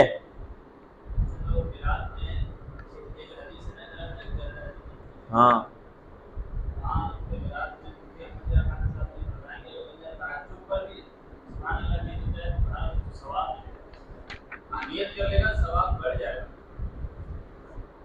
یہ بارہ مسئلہ دیکھنا پڑے گا کہ انہوں نے یہ جو ہے نا وہ جزیہ کہاں سے لیا ہے، یا ان کا یہ جو استدلال ہے شاید وہ اس بنا پہ ہو سکتے کہ ایک حدیث پاک کے اندر یہ الفاظ آتے ہیں کہ ایک بندہ جو ہے نا وہ کروٹ پلٹے گا.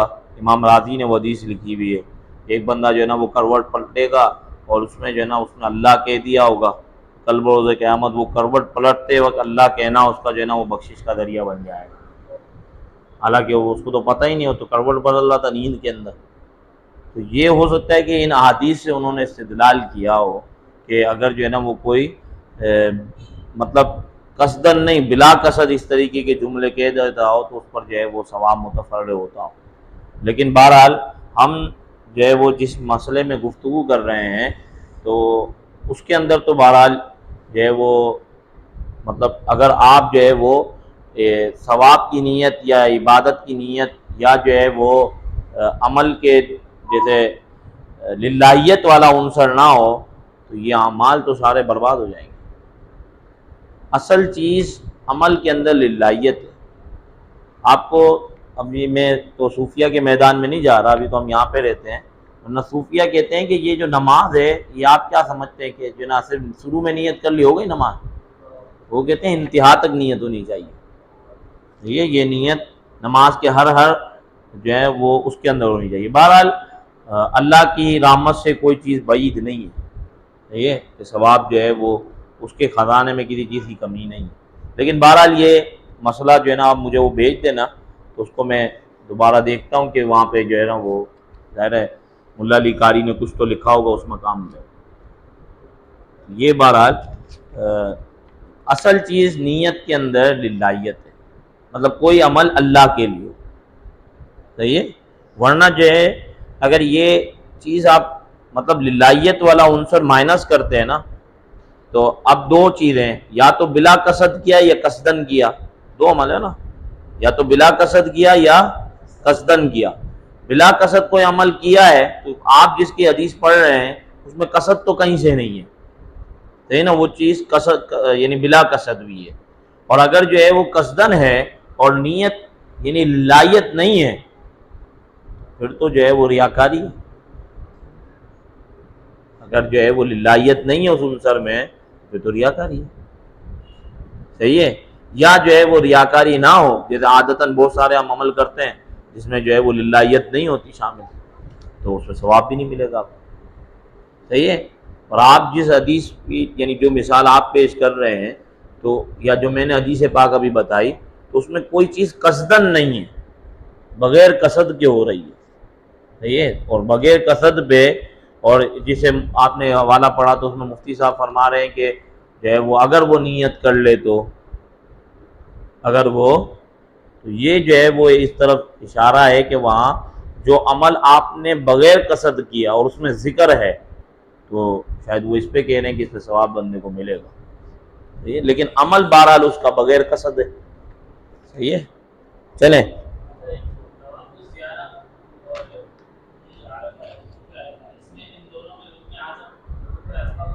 ہاں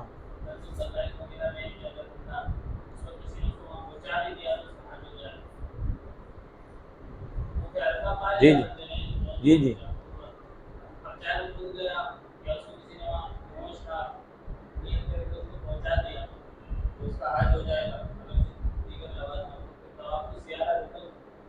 ہاں میں مسئلہ یہ ہے کہ وہ کرنے کیا ہے، ادھر دیکھیں آپ کہ وہ کس قصد سے احرام کس قصد سے باندھا ہے، حج ہے نا، تو اس نے حج کا احرام باندھ لیا، اب جب حج کا اس نے احرام باندھ لیا تو گویا کہ وہ حج کے اعمال ادا کرنے کا قصد کر چکا ہے، اب اس میں بعض فرض ہیں، بعض جو ہے وہ سنت ہے، بعض واجب ہے، تو قصد تو وہ کر چکا ہے، اب وہ پہنچ گیا وہاں پہ تو اس کا وہ فرض ادا ہو گیا، قصد تو وہ پہلے کر چکا ہے کہ میں نے یہ حج کے وقوف عرفہ کی آپ بات کر رہے ہیں، ہاں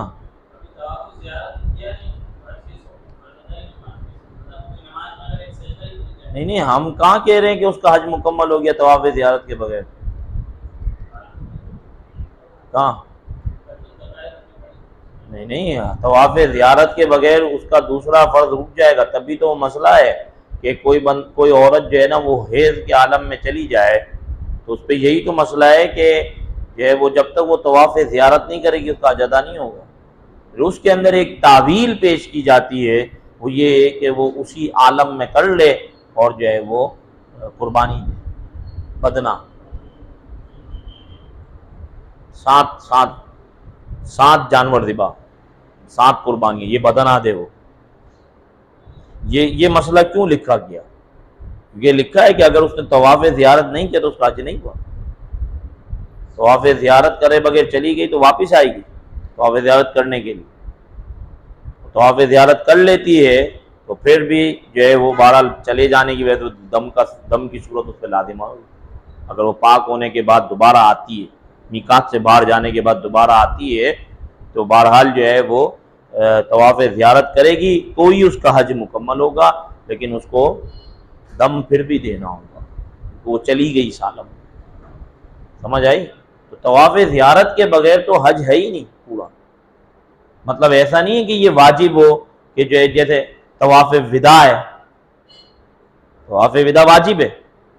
اگر کوئی عورت حالت یعنی حیض میں آ جاتی ہے، اس کی فلائٹ کا وقت بھی آ جاتا ہے، تو یہ اس کو اتنا موقع نہیں ملتا کہ وہ طہارت پا کر غسل کر کے طواف، اس کو اتنا وقت نہیں ملتا نا، صحیح ہے، تو اس پہ سے اس کا وجوب بھی ساقط ہو جائے گا. یہ عورت کے لیے مسئلہ ہے. تو اگر طواف زیارت فرض نہ ہوتا تو اس کا تو طواف وداع والا حکم ہوتا عورت کے لیے، جبکہ آپ دیکھو طواف وداع اور طواف زیارت کے حکم میں فرق ہے. وہ فرق کی وجہ کیا ہے کہ وہ فرض ہے، یہ واجب ہے. وہ فرض ہے طواف وداع اور یہ واجب ہے، اور اس میں رعایت ملی ہوئی ہے اس کو، عورت کو. صحیح ہے. ایسے کئی واجبات ہیں حج کے اندر کہ عورتوں کو جو ہے وہ ان کے ایام مخصوصہ کی وجہ سے رعایت مل جاتی ہے، لیکن مردوں کو نہیں ملتی. سمجھ آ رہی ہے؟ لیکن یہ ہے کہ یہ فرق کیوں پیدا ہو رہا ہے. اچھا، اسی وجہ اس کو یہ دیکھ لو کہ کسی مرد نے طواف وداع چھوڑ دیا اور میقات سے باہر چلا گیا اور آ کے کرتا بھی نہیں، تو کیا ہوگا؟ اس کو دم دینا پڑے گا. اگر یہ فرض ہوتا تو دم دینے سے وہ پورا کیوں ہو رہا ہے کفارہ اس کا؟ جیسے وقوف عرفہ ہے، اگر کسی نے چھوڑ دیا تو دم وغیرہ کوئی کام نہیں کرے گا وہاں پہ، اس کا حج ہی نہیں ہوا. اسی طریقے سے طواف زیارت اگر اس نے چھوڑ دیا اس کا حج ہی نہیں ہوگا. یہ فرضیت کی علامت ہے کہ اس کے بدلے میں کچھ ہے ہی نہیں، اس کے بدلے میں کچھ ہے ہی نہیں، سوائے اتنی رعایت ملتی ہے عورت کے لیے کہ جس کی فلائٹ موخر نہیں ہو سکتی. یہ ساری احتیاطیں حج کرنے سے پہلے کاؤنٹ کرنی ہوتی ہیں، اور عورتوں کو پتہ ہوتا ہے کہ ان کے ایام میں مخصوص کیا ہیں. یہ ساری رعایتیں اسی والے سے ان کو پیکج ڈیسائیڈ کرنا پڑتا ہے کہ مطلب اگر جو ہے نا وہ حج کے ایام میں وہ فلاں حالت میں چلی گئیں تو اس کے بعد جو ہے وہ ان کو پیکج ایسا بنانا پڑے گا کہ ان کو بعد میں یعنی ایام حج کے بعد یعنی 13 ذی الحجہ کے بعد بھی ان کو کچھ دن مل جائیں کہ وہ پاک ہو کے طواف زیارت کر لیں. ان کو ایسا پیکج لینا پڑے گا، کیونکہ بسا اوقات یہ ایسا ہوتا ہے نا کہ جو 3-4 ذی الحجہ کو جاتے ہیں تو وہ جو ہے نا وہ مدینہ شریف محرم کے دنوں میں جاتے ہیں، تو ان کے پاس کافی وقت ہوتا ہے. 13 ذی الحجہ کے بعد تقریباً 15 دن ہوتے ہیں ان کے پاس مکہ کے اندر قیام کے، اس کے بعد وہ مدینہ شریف جاتے ہیں. تو اتنے ایام میں تو عورت پاک ہو جائے گی. بات سمجھ آ رہی ہے نہیں آ رہی؟ تو یہ جو ہے وہ فرضیت کی علامت ہے. اگر فرض نہ ہوتا تو یہ ساقط جو ہے وہ ہو جاتا، یا تو دم دے دیتے یا جو ہے وہ. اور اتنی رعایت صرف اس عورت کو دی گئی کہ جس کی فلائٹ جو ہے وہ نہیں رک رہی، اس کو جانا ہی ہے. تو اس کے لیے فقہا اس مسئلے کو پتہ ہے کیسے بیان کرتے ہیں کہ ہم یہ نہیں کہتے کہ یہ کرے، زور اسی بات پہ دیں گے کہ فلائٹ موخر ہو. سمجھ آئی؟ وہ کہتے ہیں اگر یوں کر لیا تو فرض ادا ہو جائے گا. فتاویٰ جو عمرہ یا دیگر فتاویٰ جو ہے اس کے اندر دیکھیں کہ اگر کسی نے حالت حیض میں طواف زیارت کر لیا اور تو اس پہ بدنہ لازم ہوگا، صحیح ہے، تو اس کا فرض ادا ہو جائے گا. بات سمجھ آ رہی ہے؟ کیونکہ طواف کے لیے وضو یا غسل، یہ یعنی طواف کے لیے طہارت، یہ فرائض سے نہیں ہے، واجبات سے. سمجھ آ رہی ہے؟ تبھی وہ طواف ادا ہو گیا. لیکن کراہت لازم آ رہی ہے، وہ کراہت جو ہے وہ بدنہ اور دم سے پوری ہوتی ہے. کہیں کبھی دم دینا پڑے گا، کبھی بدنہ دینا پڑے گا. مسئلہ سمجھ آیا؟ لمبی ہو گئی بھائی. یہ تو اب مجھے نہیں معلوم کہ کیوں، کیونکہ حدیث پاک کے اندر شاید اس وجہ سے ہی بولتے ہوں کہ حدیث پاک کے اندر یہ الفاظ ہیں کہ الحج عرفہ، کہ حج عرفہ ہے، تو اس وجہ سے بھی شاید کہتے ہوں کہ جو ہے نا وہ یہ رکن اعظم ہے. ورنہ اگر جو ہے نا یہ تو فقہا کے میدان میں کہا جاتا ہے رکن اعظم، صوفیہ کے میدان میں تو رکن اعظم طواف زیارت ہے. ہاں، وہ کہتے ہیں اصل تھا حج ملاقات اللہ سے. حج تو اللہ سے ملاقات ہے. وہ کب ہوتی ہے؟ جب آپ طواف زیارت کرتے ہو کہ آپ ساری گندگی گناہوں سب سے پاک ہو گئے، حقوق اللہ بھی معاف، حقوق العباد بھی معاف، اب صاف ستھرے ہو کیا ہو اللہ کی زیارت کرو. ان کے نزدیک تو حج ہے اللہ کی زیارت کا نام. یہ سفر عشق ہے کہ آپ جو ہیں وہ ساری چیزوں کو کاٹ کے پھر اس طواف زیارت میں پہنچتے ہو. اور کیا ہوتا ہے طواف زیارت میں؟ جلدی کرو جلدی کرو جلدی کرو. تو ایک ہمارے عالم دین ہے، وہ کہتے ہیں کہ جب اللہ سے ملاقات کا وقت آیا طواف زیارت کا، اب ان کو جلدی پڑے گی، جلدی کرو جلدی طواف زیارت کر لو، جلدی طواف زیارت. کیوں تو جلدی طواف زیارت کر لو؟ سکون اور اطمینان سے کرو طواف زیارت. تو وہ جو بندہ پاک ہو کے آتا ہے اور پھر طواف زیارت کرتا ہے نا، تو اس کو قلبی طور پہ جو ہے نا وہ کچھ چیز محسوس ہونا شروع ہوتی ہے کہ ہاں اب جو ہے وہ واقعی میں اللہ کی بارگاہ میں آ کے کھڑا ہوں، کہ حقوق اللہ بھی میرے معاف ہوئے، حقوق العباد کی بھی معافی کا جو ہے وہ مجھے پیغام مل گیا کہ اللہ جو ہے وہ جو مزدلفہ میں آئے گا اس کے لیے یہی بشارت ہے کہ اس کا خاتمہ اس عالم میں ہوگا. یعنی اس بندے کا جو مزدلفہ میں پہنچا ہے اور دعائیں کی اس کا خاتمہ اس عالم میں ہوگا کہ دنیا سے جب جائے گا تو کسی بندے کا کوئی حق اس پر باقی نہیں ہوگا. یہ علامت ہے اس کے حج کی قبولیت کی کہ اس کا وہ حج مقبول ہو گیا تھا، اس لیے اس کا دنیا میں کسی بندے کا کوئی عمل اس پہ باقی نہ رہا. بہرحال یہ اب آپ میرے کو دوسری باتوں میں نہ الجھائیں، یہ بات جو ہے نا وہ رہ جائے گی نا. اچھا اب یہاں پر اذا قمتم الی الصلاۃ فاغسلوا وجوہکم، اچھا صلاۃ پر بھی ہماری بات ہو چکی تھی، ٹھیک ہے. اچھا ویسے اگر اس کو کوئی بیان کرے تو فقہ کی جو اصول فقہ کی تشریحات اس میں لفظ صلاۃ کہاں جائے گا؟ نہیں وہ تو منقول تو ہے، یہاں تو اب حقیقت بن گیا نا، حقیقت بن گیا. اب یہ صلاۃ جو ہے وہ کس میں جائے گا؟ ظاہر، نص، مفسر، محکم، خفی، مشکل، مجمل، متشابہ، کس میں جائے گا؟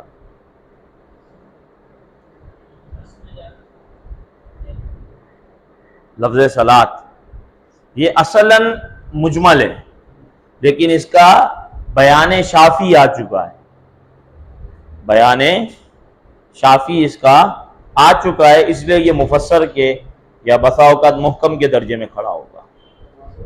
ہیں ہاں صحیح ہے. مفسر اور محکم ان کے درمیان فرق کیا کریں گے؟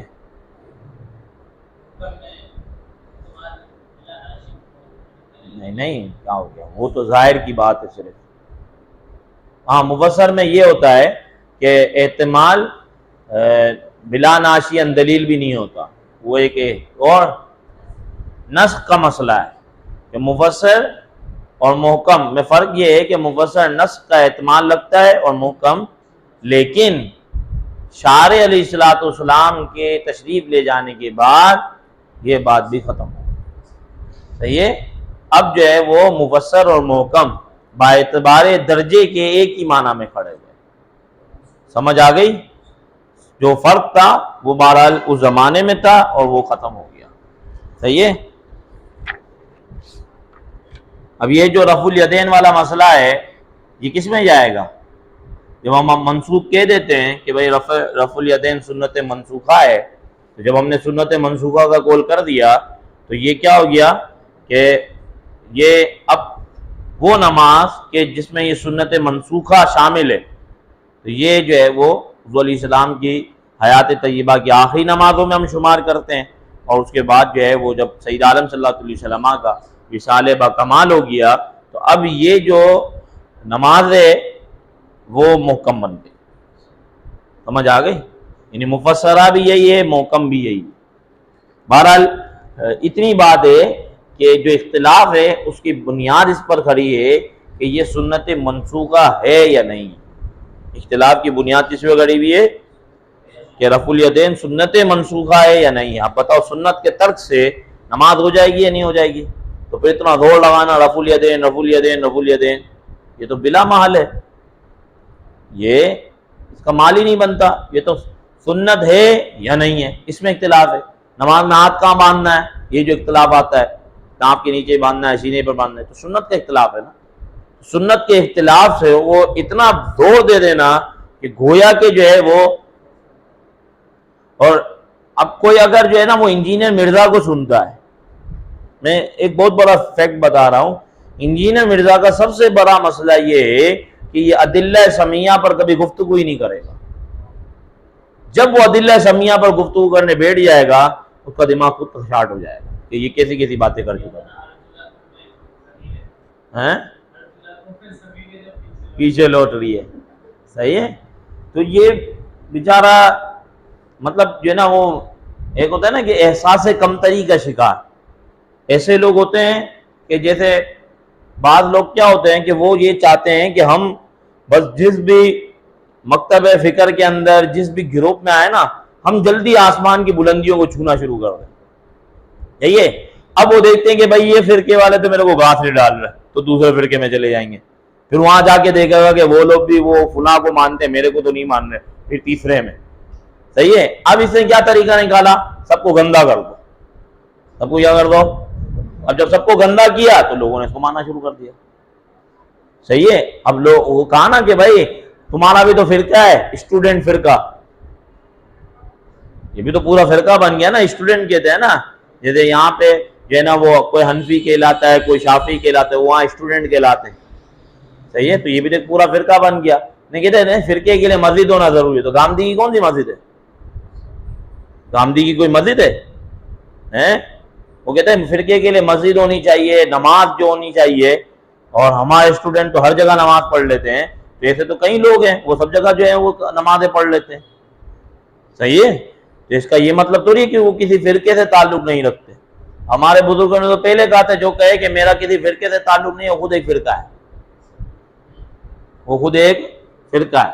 تو یہ انجینئر کی مار, یعنی انجینئر کے مسئلے کو آپ یہ اس کو بولتے ہیں نا کہ پھونک مارو تو ہو جائے, وہ اتنا آسان ہے کہ اگر آپ اپنے اصول فقہ کو مضبوط کر لیں پھر وہ نہیں چل سکتا آپ کے سامنے, کیونکہ وہ اصول پر کبھی بات ہی نہیں کرے گا. وہ ڈائریکٹ نص پہ بات کرے گا. آپ کو نص پہ بعد میں آنا, پہلے اصول پہ آ, اصول پہ پہلے بات کر کہ اصول کے دائرے میں یہ نص کا درجہ کیا بنتا ہے, پھر آگے بات کریں گے.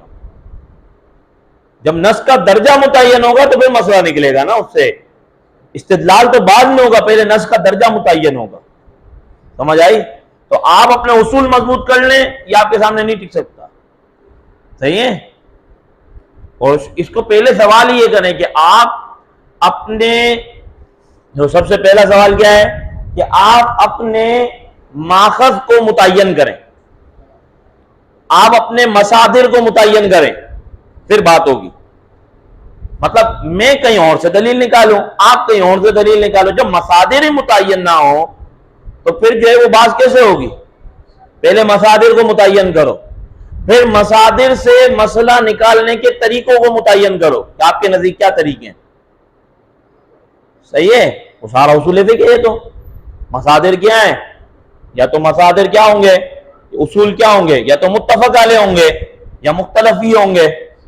یہ اصول فقہ کے اندر یہی دو بات بنتی ہے, یا تو متفق علیہ جیسے قرآن سنت اجماع قیاس, یا مختلف ہی ہیں جیسے جو ہے وہ استصحاب حال, شرع من قبلنا, یا جو ہے وہ تعارض اشباہ, یا اسی طریقے سے آپ کا جو ہے نا وہ عرف, تعامل, یہ سارے مختلف ہی مصادر ہیں.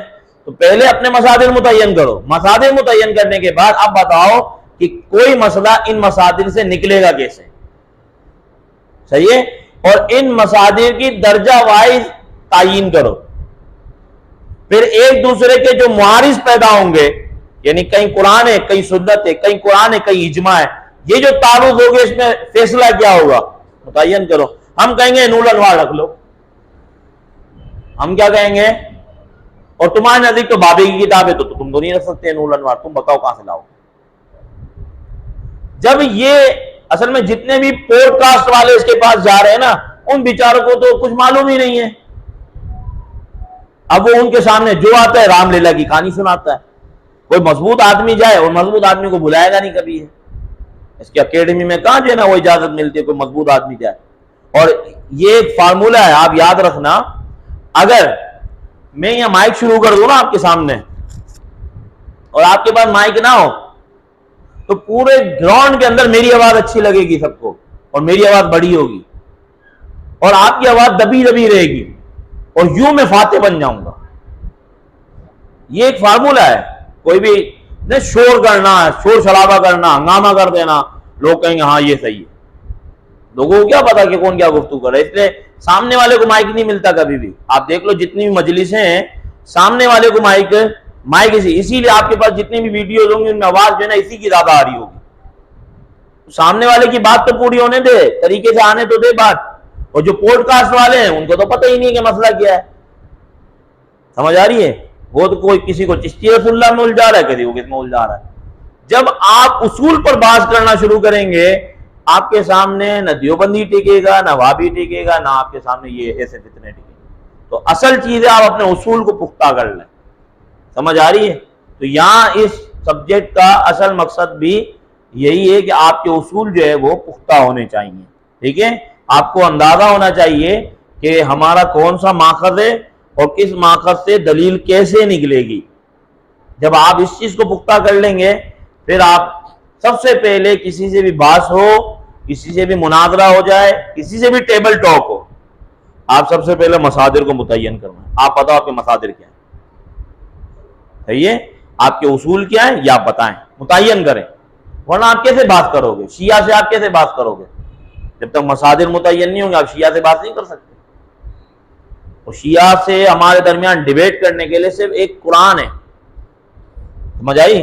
دوسری چیز الزامی اعتراضات انہی کی کتابوں سے. یہ دو چیزیں آپ کے پاس بحث کرنے کے لیے، یا تو آپ قرآن سے بحث کریں گے، صحیح ہے، یا متفق علیہ کچھ مصادر ہیں تفاسیر کے اندر، جیسے تبری کو وہ سن لیتے ہیں، صحیح ہے، اسی طریقے سے الکامل کو تاریخ کے اندر وہ مان لیتے ہیں، بدایہ کو نہیں مانیں گے، الکامل کو مان لیں گے. تو ایسی چیزیں کہ جو دونوں کے درمیان تفسیر تاریخ کے اندر متعین ہو اس کو لو، یہ پھر آپ بحث کر سکو گے. یا پھر انہی کی کتابوں سے الزامی اعتراض لاؤ. صحیح ہے؟ لیکن اس میں بھی ٹیکنیک یہ آنی چاہیے کہ آپ جو ان کی کتابوں سے لا رہے ہو، تو کیونکہ جیسے ہم بخاری مسلم کے بارے میں دعویٰ کرتے ہیں نا کہ صحیح بخاری صحیح مسلم، شیعہ نہیں دعویٰ کرتے، یہ اپنی اصول کافی کو صحیح نہیں کہتے کہ اس کی ہر روایت صحیح ہو. وہ ہمیں اور آپ کو پکڑتے یہاں پر ہے، کہتے آپ تو صحیح کہہ رہے ہو، پھر بخاری کی روایت نہیں مان رہے، آپ صحیح کہہ رہے ہو مسلم کی روایت نہیں مان رہے. بات سمجھ آ رہی ہے؟ تو ہمارا بھی دعویٰ اکثری دعویٰ ہے، کلی دعویٰ نہیں ہے، یہ بھی معلوم ہونا چاہیے. پھر دوسرا یہ کہ آپ جب اس سے بحث کر رہے ہو تو آپ کو اصول کافی، فروع کافی، الاستبصار، مطلب یاد الفقی جو ان کی کتابیں ہیں مشہور، تو ان کے اصول، ان کا درجہ اور ان سے احتجاج کا طریقہ جو ان کے نزدیک متعین ہے یہ معلوم ہونا چاہیے. مطلب آپ کو ان کے اصول پڑھنے پڑیں گے پہلے. ایسے جو ہے نا وہ بات تو پھر آپ جو ہے نا وہ ہوا میں تیر ہی اڑاؤ گے. اور اگر فرض کر لو کبھی واسطہ پڑ جائے نا ایسے بات کرنے کا، تو اس کا طریقہ کیا ہے کہ آپ بولو گے کہ لگا اس پہ فتویٰ، لگا فروع کافی والے پہ فتویٰ، لگا اصول کافی والے پہ فتویٰ، یہاں پڑھ کے جان چھوڑو. وہ نہیں لگایا گا کبھی فتویٰ. جیسے اب وہ ایک بندہ ہے انٹرنیٹ پہ موجود ہے، نام لینا اس کا بیکار ہے، سنی ہے کلا شیعہ بن گیا ہے، صحیح ہے، اور اب جو ہے وہ اس کو بڑا جو ہے نا شوق پڑا ہوا ہے کہ جو ہے نا وہ شیعوں کے مسائل کو ہی ہم بول رہا ہے، مطلب ہر ویڈیو کے اندر وہ اہل سنت کو ذلیل کر رہا ہے. صحیح ہے؟ ہر نوجوان لڑکا ہے بس وہ انٹرفیس ہارمنی کے اندر وہ گھس گیا ہے اور وہاں سے جو ہے نا ہر مسئلے میں اہل سنت کو ذلیل کر رہا ہے وہ. ٹھیک ہے؟ آپ عقل دیکھو کہ اس کے سامنے شہنشاہ نقوی بیٹھ کے کہہ رہا ہے کہ فصل الخطاب والا علامہ نوری جو ہے، علامہ نوری جس نے فصل الخطاب لکھ کے یہ بات ثابت کی کہ قرآن محرف ہے، قرآن محرف ہے، تو وہ کہہ رہا ہے کہ چونکہ علامہ نوری کی اتنی خدمات ہے اس لیے میں ان کو رحمہ اللہ تعالی رحمت اللہ علیہ کہوں گا. شہنشاہ نقوی کہہ رہا ہے، اس کو پکڑ کے کہے کہ بھائی یہ جو کتاب لکھی ہے اس کے حوالے سے تمہارے مکتب فکر میں اس بندے کا حکم بنتا کیا یہ بتاؤ. بھائی علامہ نوری کا تمہارے نزدیک کیا حکم ہے؟ اور علامہ نوری کی کتاب فصل الکتاب یہ تعریف قرآن پر ہی ہے، پڑھ کے دیکھ لو. تو اب جو اس طریقے کا قائل ہو قرآن میں تعریف کا، صرف روایات نہیں لایا، اس کا پورا منہج پڑھ لو. تو وہ جو تعریف کا قائل ہے، تم یہ بتاؤ کہ تمہارے نزدیک جو تعریف کا قائل ہے اس کا حکم کیا ہے. ہم کو جو ہے نا وہ تم یہ جو ہے نا بھاشن نہ دو کہ چونکہ ان کی اتنی خدمات ہے اس لیے ہم رحمہ اللہ کہہ رہے ہیں. یہ بتاؤ جو تعریف قرآن کا قائل ہے اس کا حکم کیا ہے، وہ کافر ہے یا نہیں، یہ بات کرو. یہ وہ جواب نہیں دے گا. شیعہ مجتہد اس بات کا جواب نہیں دے گا کہ تعریف قرآن کا قائل کافر ہے. کیوں؟ کیونکہ انہوں نے پہلے سے ہی اپنا موضوع لو بنا کے رکھا ہے اصول موضوعہ میں ایک اصل بنا کے رکھیے کہ ہم کسی کو کافر نہیں کہتے. کافر کسی کو کہہ رہا یہ امام کا کام ہے، ہمارا کام نہیں ہے. سمجھ آ رہی ہے؟ اس لیے شیعوں کے نزدیک ہم کافر نہیں ہیں. مطلب سمجھ آ رہی ہے؟ تو یہ اصول آپ کو معلوم ہونے چاہیے کہ وہ آپ کے سامنے ایسے بھاگے گا، مطلب بھاگ نہیں، یہ بات بتا کہ جو تعریف قرآن کا قائل ہے تو حکم کیا ہے، لا یہ بات. اور اگر تو کہتا ہے کہ تعریف قرآن کا قائل کافر نہیں ہے تو اس کا مطلب تو یہ ہوا کہ امکان تعریف تو پیدا ہو گیا قرآن کے اندر. پھر تو مان تو امکان تعریف قرآن کے اندر، یعنی ممکن ہے کہ قرآن محرف ہو. اور یہی بات جو ہے وہ خامنائی نے لکھی ہوئی ہے اپنی کتاب کے اندر کہ اگر ابو بکر صدیق و عمر فاروق کو یہ صلاحت مل بھی جاتی کہ مولا علی خلیفہ ہیں تو وہ اس میں تعریف کر دیتے. یہ لکھا ہے اس نے خامنائی نے اپنی کتاب کے اندر کشف الاسرار کے اندر. دیکھو جب آپ بحث کرنے بیٹھو، گفتگو کرنے بیٹھو تو آپ کا پختہ ہونا، آپ کا مضبوط ہونا بہت ضروری ہے، ورنہ صرف ہوا میں تیر چلاؤ گے اس کے علاوہ کوئی کام نہیں ہوگا. تو آپ کو پکڑنے کا طریقہ آنا چاہیے کہ کس کو کس بات میں پکڑنا کیسے. صحیح ہے؟ ورنہ ہم بھی جو ہے نا کبھی کیا ہوتا ہے انجینئر کی کوئی ویڈیو آ گئی ہمارا بھی سر کرنا شروع ہوگا، یہ کیا. اصول پہ آؤ. جب آپ اصول پہ جاؤ گے آپ کو اطمینان مل جائے گا، نہیں بھائی یہ ڈاماڈول بات ہے. سمجھ آ رہا ہے مسئلہ کہ نہیں؟ یہ چیزیں بتانے کا صرف مقصد یہ ہے کہ آپ حضرات جو ہے وہ تھوڑا سا اس طرف راغب ہوں کہ اس وقت فتنہ بڑا اٹھا ہوا ہے، مقابلہ آپ کا بڑا ہے اس وقت. صحیح ہے؟ اب یہ بہرحال یہاں گفتگو جو ہے وہ ایک چل رہی تھی، شیعوں کا ہی رد ہے اصل میں، تو یہ آ گئے بیچ میں. ہیلو آ رہا جی آ رہا ہوں تھوڑی دیر میں فون کرتا ہوں فری ہو کے. ٹھیک ہے. اب یہ یہاں پہ ایک مسئلہ ہے کہ وَامْسَحُوا بِرُؤُوسِكُمْ وَأَرْجُلَكُمْ ہے یا أَرْجُلِكُمْ ہے. ابھی ہم پیچھے چھوڑ کے چلے گئے وَامْسَحُوا بِرُؤُوسِكُمْ کو، اس میں بعد میں آئیں گے. یہ أَرْجُلَكُمْ ہے یا أَرْجُلِكُمْ ہے.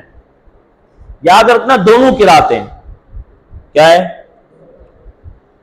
ہیں دونوں قراتیں، مطلب أَرْجُلَكُمْ بھی ایک قرات ہے اور أَرْجُلِكُمْ بھی، اور یہ قراتیں متواترہ سے ہے. اس سے قراتیں متواترہ سے، شاذہ سے نہیں ہے. صحیح ہے؟ اچھا ایک مسئلہ ہے شیعہ اس کو بنیاد بناتے ہیں، آپ اپنے پاس کہیں نوٹ کر لیں اور وہ آپ کو اس پہ تحقیق کرنا ضروری ہے. صحیح ہے؟ اس میں ایک شدید قسم کا آپ کو اختلاف ملے گا علوم قرآن کی کتابوں میں. صحیح ہے؟ لیکن بہرحال اس کے جوابات موجود ہیں سارے. وہ یہ ہے کہ حضور علیہ السلام نے فرمایا کہ قرآن 7 حروفوں پر نازل ہوا ہے. یہ 7 حروف کیا ہیں؟ صحیح ہے؟ ایک مسئلہ. اب اسی مسئلے کے ضمن میں مسئلہ ہے کہ عثمان غنی رضی اللہ تعالیٰ عنہ نے لغت قریش پر جمع کیا قرآن کو. تو کیا وہ جو 7 حروف ہیں ان میں سے ایک حرف پر آ گیا مسئلہ، یا وہ 7 حروف بعینی آج بھی باقی ہیں؟ سمجھ آ گئی؟ تو پھر وہ لغت قریش پر جمع کرنے کا کیا مطلب ہے؟ یہ تعارف پیدا ہو رہے ہیں یہاں پہ. سمجھ آ رہی ہے؟ 7 حروف کیا ہیں؟ کیا 7 قراتیں؟ صحیح ہے؟ اور اگر یہ کہتے ہو کہ لغت قریش پر جمع کیا تو لغت قریش اور 7 حروف میں کیا فرق نکلے گا کہ وہاں کیا مراد ہے یہاں کیا مراد ہے؟ 2. تیسرا یہ کہ 7 اگر لغت قریش پر جمع کیا تو لغت قریش کا کیا یہ مطلب ہے کہ ایک قرات پر جمع کر دیا؟ کیا یہ مطلب ہے کہ ایک قرات پہ جمع کر دیا؟ اگر ایک قرات پہ جمع کر دیا تو باقی قراتوں کا کیا حکم ہوگا؟ کیا لغت قریش کا مطلب ایک قرات ہے یا نہیں؟ یہ اختلافات ہیں اس کے اندر اس مسئلے میں. سمجھ آئی؟ اور شیعہ جو ہے نا اس مسئلے پہ آپ کو پکڑے گا کیونکہ سبع تعارف کی روایت آپ کی کتابوں میں موجود ہے. صحیح ہے؟ تو اس مسئلے پہ علامہ عینی کا موقف بڑا شاندار ہے، آپ پڑھیے گا علامہ عینی کو، ان کا موقف بڑا اچھا ہے. صحیح ہے. تو 7 حروف سے کیا مراد ہے؟ لغت قریش پر جمع کرنے کا کیا مطلب ہے؟ اور باقی قراتیں، کیا لغت قریش کے اندر باقی قراتیں بھی ہیں یا نہیں ہیں؟ یہ ایک اختلاف ہے. کیونکہ بعض لوگوں نے یہ کہہ دیا کہ بھائی کہ لغت قریش پر جمع ہوا اس مطلب ایک قرات ہے. ایک قرات نہیں، دنیا کے اندر تو 7 قراتیں پڑھی جاتی ہیں. باقاعدہ قرات سبا کا کورس ہے پورا، قرات شاذہ بھی پڑھی جاتی ہیں. اس کا کیا مطلب ہوگا؟ واضح متبادر تو یہی ہے کہ لغت قریش پر جمع کرنے کا یہ مطلب نہیں ہے کہ ایک قرات پر جمع کر دیا، ورنہ تو باقی قراتیں منسوخہ کہلائیں گی، جبکہ منسوخہ تو نہیں ہے. سمجھ آ رہی ہے؟ اور 7 حروف کا کیا مطلب ہے؟ 7 قراتیں ہیں یا جو ہے وہ 7 انداز ہیں، 7 انداز ہیں. ٹھیک ہے. تو یہ اس پہ کتابیں بھی کچھ موجود ہیں، اگر آپ رابطہ کریں گے تو بھیج دوں گا میں. لیکن یہ کہ جو ہے نا وہ یہ مسئلہ آپ کو پڑھنے والا ہے. ٹھیک ہے. یہ چونکہ قرات کی بات آئی تو میں نے یہ آپ کو بتا دی، یہ آپ کے لیے پڑھنے والی بات ہے کہ یہ اصل میں ہے کیا. جب آپ ان کو تطبیق دینا شروع کر دیں گے نا تو پھر آپ جو ہے وہ ایک نتیجے پر کھڑے ہوں گے کہ یہ مسئلہ ہے. ٹھیک ہے. بہرحال کوئی ہمت کرے تو اس پہ مقالہ لکھ لے پورا. اب ایسے عنوانات پہ ہمارے یہاں مقالے نہیں لکھے جاتے، نہ تنظیم کے مقالہ کے اندر ایسے عنوانات آتے ہیں. صحیح ہے نا. یہ تحقیقی مقالہ ہے پورا کہ یہ کیا ہے بات. ٹھیک ہے. علامہ عینی نے 7 حروف کی جو حدیث کی روایت کی بحث ہے نا اس کے اندر اس کی بحث کی بھی ہے. صحیح ہے. تو آپ اس کو بہرحال اس مسئلے کو دیکھیے گا ضرور، یہ اچھی بات ہے، پڑھنے والی ہے. اسی طریقے سے علوم قرآن سے ریلیٹڈ کچھ باتیں ہیں وہ آپ جو ہے نا وہ جیسے ناسخ منسوخ کی ایک بات ہے پوری، یہ پورا ایک چیپٹر ہے. اسی وجہ سے ہم کہتے ہیں کہ جو نص کا منکر ہے وہ گمراہ ہے، اہل سنت سے خارج ہے. تو یہ پوری ایک بات ہے کہ نص کا کیا مطلب ہے اور کتنے منکرین ناسخ و منسوخ گزر چکے ہیں اب تک. اس کی بھی بڑی تعداد ہے جو ناسخ منسوخ کے منکر تھے. اس میں معتزلہ کا بھی ایک طبقہ پورا اس کے اندر شامل ہوتا ہے. ٹھیک ہے. تو اب یہ کہ قرات کیا ہے، ارجلکم ہے یا ارجلکم ہے؟ تو دونوں قراتیں ہیں، دونوں ایک بات. اچھا اب آپ نے کہیں اس کا آسان جواب پڑھا ہے؟ ارجلکم ہو تو یہ مراد ہے، ارجلکم ہو تو یہ مراد ہے. متبادر کیا ہے بھائی؟ متبادر برائے آیت کو دیکھو تو متبادر یہ ہوتا ہے کہ ارجلکم ہو تو اس کا عطف ہوگا کس پر؟ فاغسلوا وجوہکم پہ. صحیح ہے. وجوہکم پہ اس کا عطف ہوگا. اور اگر جو ہے وہ ارجلکم ہو تو اس کا عطف روس پہ ہوگا. صحیح ہے.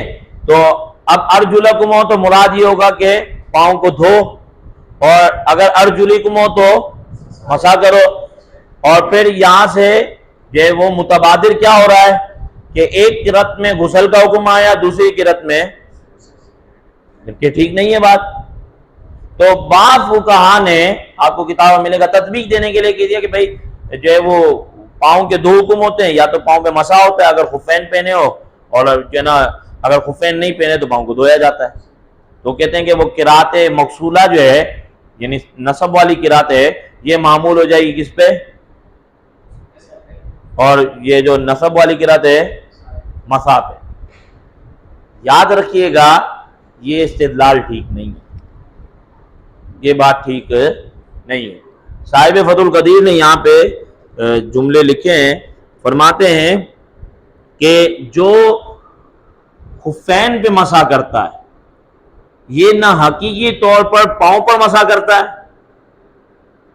جو خفین پہ مسح کرتا ہے وہ پاؤں پہ حقیقت میں مسح نہیں کرتا. صحیح ہے. نہ حکمن کرتا ہے. کیوں؟ کیونکہ پاؤں کی طہارت تو اسے حاصل ہے، تو حکمن مسح پاؤں پہ کیوں کر رہا ہے بھائی؟ پاؤں کی طہارت تو حاصل ہوتی ہے نا. کیوں؟ کیونکہ خفین صلاحیت نجاست سے مانے بنتا ہے، خفین مانے بنتا ہے نا. تو اب جو خفین پہ مسح کر رہا ہے وہ تو نہ حقیقتاً پاؤں پہ مسح کر رہا ہے، جو نظر تو یہ آ رہا ہے خفین پہ کر رہا ہے، نہ حکمن ہے کیونکہ طہارت تو اس کو پہلے حاصل ہے پاؤں کو. سمجھ آئی؟ تو یہ کہنا کہ مسح علی الخفین جو ہے یہ مسح علی الارجل ہے یا مسح علی الرجل ہے، یہ ٹھیک نہیں ہے بات. مطلب سمجھ آیا آپ کو؟ یہ اس کا مطلب یہ جو تطبیق ہے یہ تطبیق ٹھیک نہیں ہے.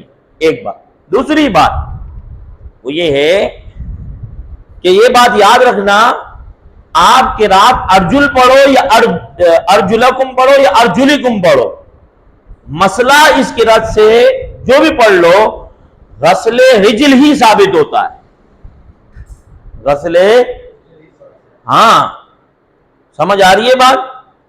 یعنی یہ نہیں ہو سکتا کہ آپ قرات والی مسح پڑھیں تو آپ اس کا عطف ڈال دیں، یعنی معطوف والے روس کو بنا دیں، اور اگر آپ جو ہے وہ نصب والی قرات پڑھیں تو آپ اس کا معطوف والے بنا دو وجہ کو، وجوہن کو، یہ ٹھیک نہیں ہے۔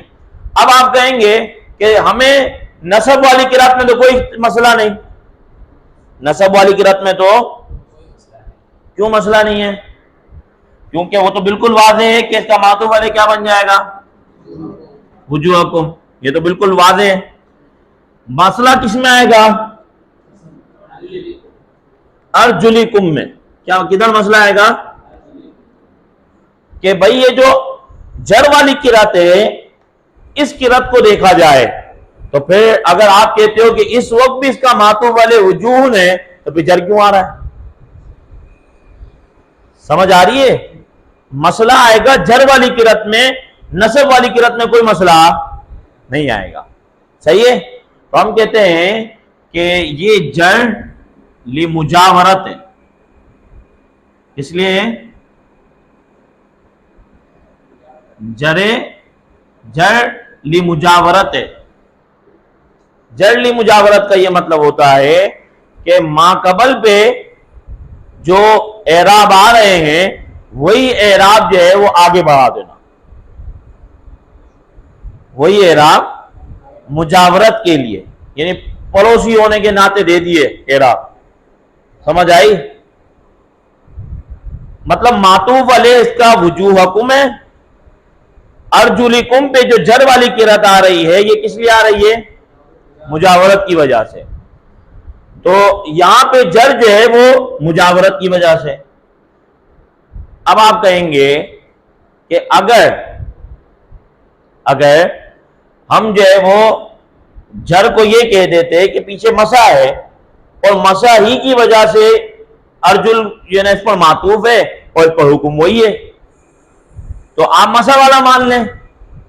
کیا وجہ ہے جو آپ کو یہ یعنی اس پر مجبور کر رہی ہے کہ آپ یہاں پہ ارجل کے لیے غسل ہی کا معنی لیں، یعنی غسل رجل معنی لیں، آپ جو ہے وہ مسح نہ لیں؟ تو اس پہ اجماع ہے، کیا ہے؟ اجماع کی وجہ سے دو احتمالات میں سے ایک پہ ترجیح لازم آ جائے گی، دو احتمال بن رہے ہیں اور اجماع نے کیا کر دیا؟ یہ ایسے ہی ہے جیسے مشترک کے دو معنی میں سے کسی ایک معنی کو ترجیح دینا۔ اچھا صرف اجماع نہیں ہے، سنتیں، روایات حضور علیہ الصلوۃ والسلام سب کس کی ہیں؟ پاؤں کو دھونے کی، صحیح ہے؟ بدائع صنائع کے اندر 4-5 وجوہات لکھی ہوئی ہیں، وجوہ ترجیح، کہ آپ کہنا وہ یہاں پہ غسل کو ترجیح کیوں دے رہے ہیں مسح پر، صحیح ہے؟ یہ بات سمجھ آئی؟ اب مسئلہ آیا ناؤ کا، مسئلہ ناؤ کا کیا آیا؟ کیا جو ہے وہ مجاورت کی وجہ سے بھی جر دیا جاتا ہے یا نہیں؟ مسئلہ سمجھ آیا؟ مسئلہ کیا آیا کہ آیا مجاورت کی وجہ سے جر دیا جاتا ہے یا نہیں؟ تو اس باب میں جو ہے وہ آپ کو یہ مثالیں ملیں گی آل عرب کے یہاں، میں آپ کو 1-2 مثالیں لکھ دیتا ہوں، تو جو جہاں پہ جو ہے نا وہ جر مجاورت کی وجہ سے آ رہا ہے، صحیح ہے؟ جیسے یہ مثال ہے حجر دب،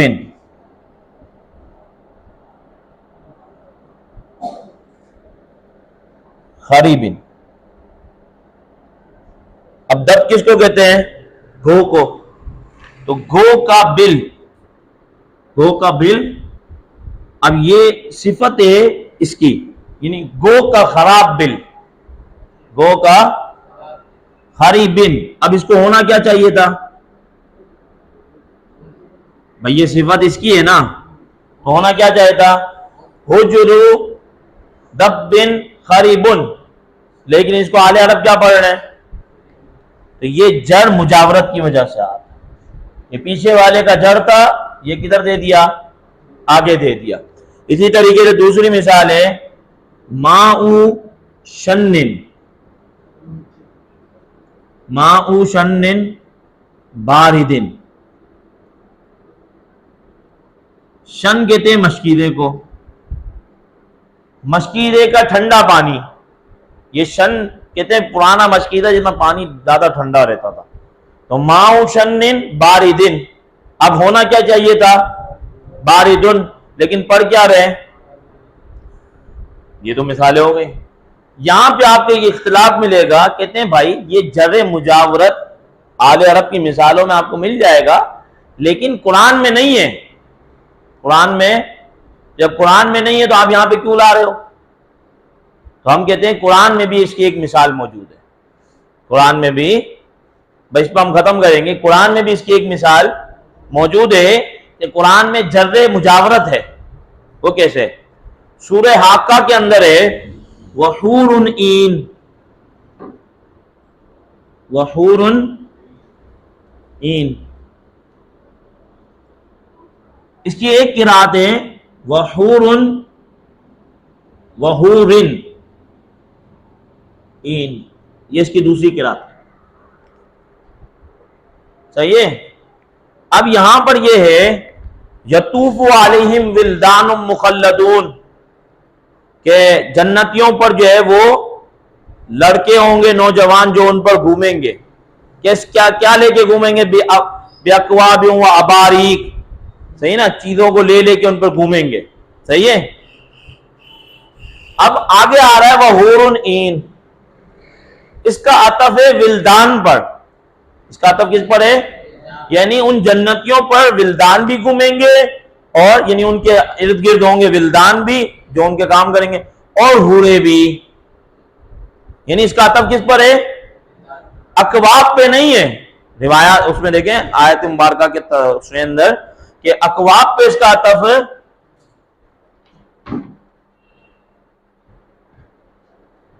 اس کا عطف اکواب پہ، یعنی معطوف والے کیا ہے اس کا؟ میں نکال، یہ آیت مبارکہ آیت نمبر ہے 17 سے 22 چل رہا ہے، ٹھیک ہے؟ آیت مبارکہ یہ 17 سے شروع ہوتا ہے یطوف علیہم ولدان مخلدون باکواب واباریق وکأس من معین، اس کے آگے آپ آ جائیں تو آیت نمبر 22 ہے وحور عین، صحیح ہے؟ اب یہ حور عین کی ایک دوسری قرات ہے وحور عین، اب حور عین قرات ہے لیکن اس کا عطف آپ اکواب پہ نہیں ڈال سکتے کہ باہر پہ جر کی وجہ سے وہ اکواب وحور عین ہو رہا ہو، بحور عین، ایسا مطلب آپ اکواب پہ اگر عطف ڈالو گے تو ہمارے استاد یوں جملہ کہتے تھے کہ جب جو ہے نا اس پہ عطف ڈالو گے تو پیچھے والی عبارت پوری ساتھ لگے گی، تو پیچھے کیا تھا؟ اکواب کے، بار پہ جر، وہ بار پہ جر بحور عین پہ آ جائے گا، لیکن یہ نہیں ہو سکتا، کیا وہ ولدان جو ہے نا وہ ان حوروں کو اٹھا کے گھومیں گے؟ بھائی یہ جو ولدان ہیں یہ گھوم رہے ہیں کس کے ساتھ؟ اکواب کے ساتھ، تو کیا وہ حوروں کو ایسے لے کے گھومیں گے جنت میں کہ وہ حوریں خود گھومیں گی؟ بات سمجھ آ رہی ہے نہیں آ رہی؟ تو اس کی دوسری قرات حور عین ہے، وہ قرات متواترہ سے، شاذہ سے نہیں ہے قرات ہے، تو وہاں جو جڑ آ رہا ہے اس قرات کے اندر وہ کس وجہ سے آ رہا ہے؟ مجاورت کی وجہ سے، سمجھ آ رہی ہے کہ نہیں؟ تو جر للمجاورت یہ قرآن کے اندر بھی اس کی مثال موجود ہے، مطلب ولدان بڑی ہے، جیسے وہاں پہ ہم کیا کہہ رہے ہیں کہ وَأَرْجُلَكُمْ ہو یا أَرْجُلِكُمْ ہو، معطوف والے وجوہکم ہی ہے، معطوف والے کیا ہے؟ ہاں، جر جو آ رہا ہے یہ مجاورت کی وجہ سے آ رہا ہے، سمجھ آئی؟ تو جر للمجاورت قرآن کے اندر بھی موجود ہے، کس کے؟ یہ پیچھے جو چل رہا ہے نا بِأَكْوَابٍ وَأَبَارِيقٍ، یہ جو آیت مبارکہ چل رہی ہیں، وَكَأْسٍ مِّن مَّعِينٍ وَفَاكِهَةٍ مِّمَّا يَتَخَيَّرُونَ وَلَحْمِ طَيْرٍ مِّمَّا يَشْتَهُونَ، یا وَحُورٌ عین، تو وَحُورٍ عین، سمجھ آئی؟ تو یہ ہماری جو ہے نا وہ بات یہاں تک ہو گئی۔ اب اس کے اندر جو ہے نا وہ کچھ چیزیں رہتی ہیں، جیسے یہاں پہ وَامْسَحُوا بِرُؤُوسِکُم پہ ایک پوری باس ہے، صحیح ہے، وَامْسَحُوا بِرُؤُوسِکُم کی باس اور الہ والی ایک جو باس ہے وہ اتنی مشکل نہیں ہے جتنی وَامْسَحُوا بِرُؤُوسِکُم والی ایک پوری باس ہے، ٹھیک ہے؟ تو اس کو مکمل کر کے بس آپ لوگوں سے ایک ریکویسٹ ہے کہ اعلیٰ حضرت کا جو رسالہ ہے الجود الحلو، اس کو پڑھ کے آئیے گا۔ گروپ میں کوئی بندہ شیئر کر دے اس کو، تو وہ پہلا رسالہ آپ پڑھ کے آئیے گا، تو ہم انشاءاللہ ادلہ سمیہ کی ایک تفصیلی بات جو ہے نا وہ آئندہ کے درس میں رکھیں گے، تاکہ جو ہے وہ ادلہ سمیہ آپ کی سمجھ میں آ جائیں کہ ان کی وجہ سے کس کی وجہ سے فرض ثابت ہوتا ہے، کس کی وجہ سے واجب ثابت ہوتا ہے، تاکہ وہ واجب عملی اور واجب اعتقادی اور فرض عملی فرض اعتقادی کی جو بات اعلیٰ حضرت نے کی ہے وہ انشاءاللہ ہم آئندہ کے لیکچر میں پوری مکمل کر لیں گے، ٹھیک ہے؟ تو یہ آپ جو ہے وہ اس کو دیکھ کے آئیے گا، ٹھیک ہے؟ پہلی جلد کے اندر ہے، بتا دیجیے کہ پہلی جلد میں دوسرا رسالہ ہے الجود الحلو۔ سبحانک اللہم بحمدک اشہد ان لا الہ الا انت استغفرک واتوب الیک، صلی اللہ تعالی علی خیر خلق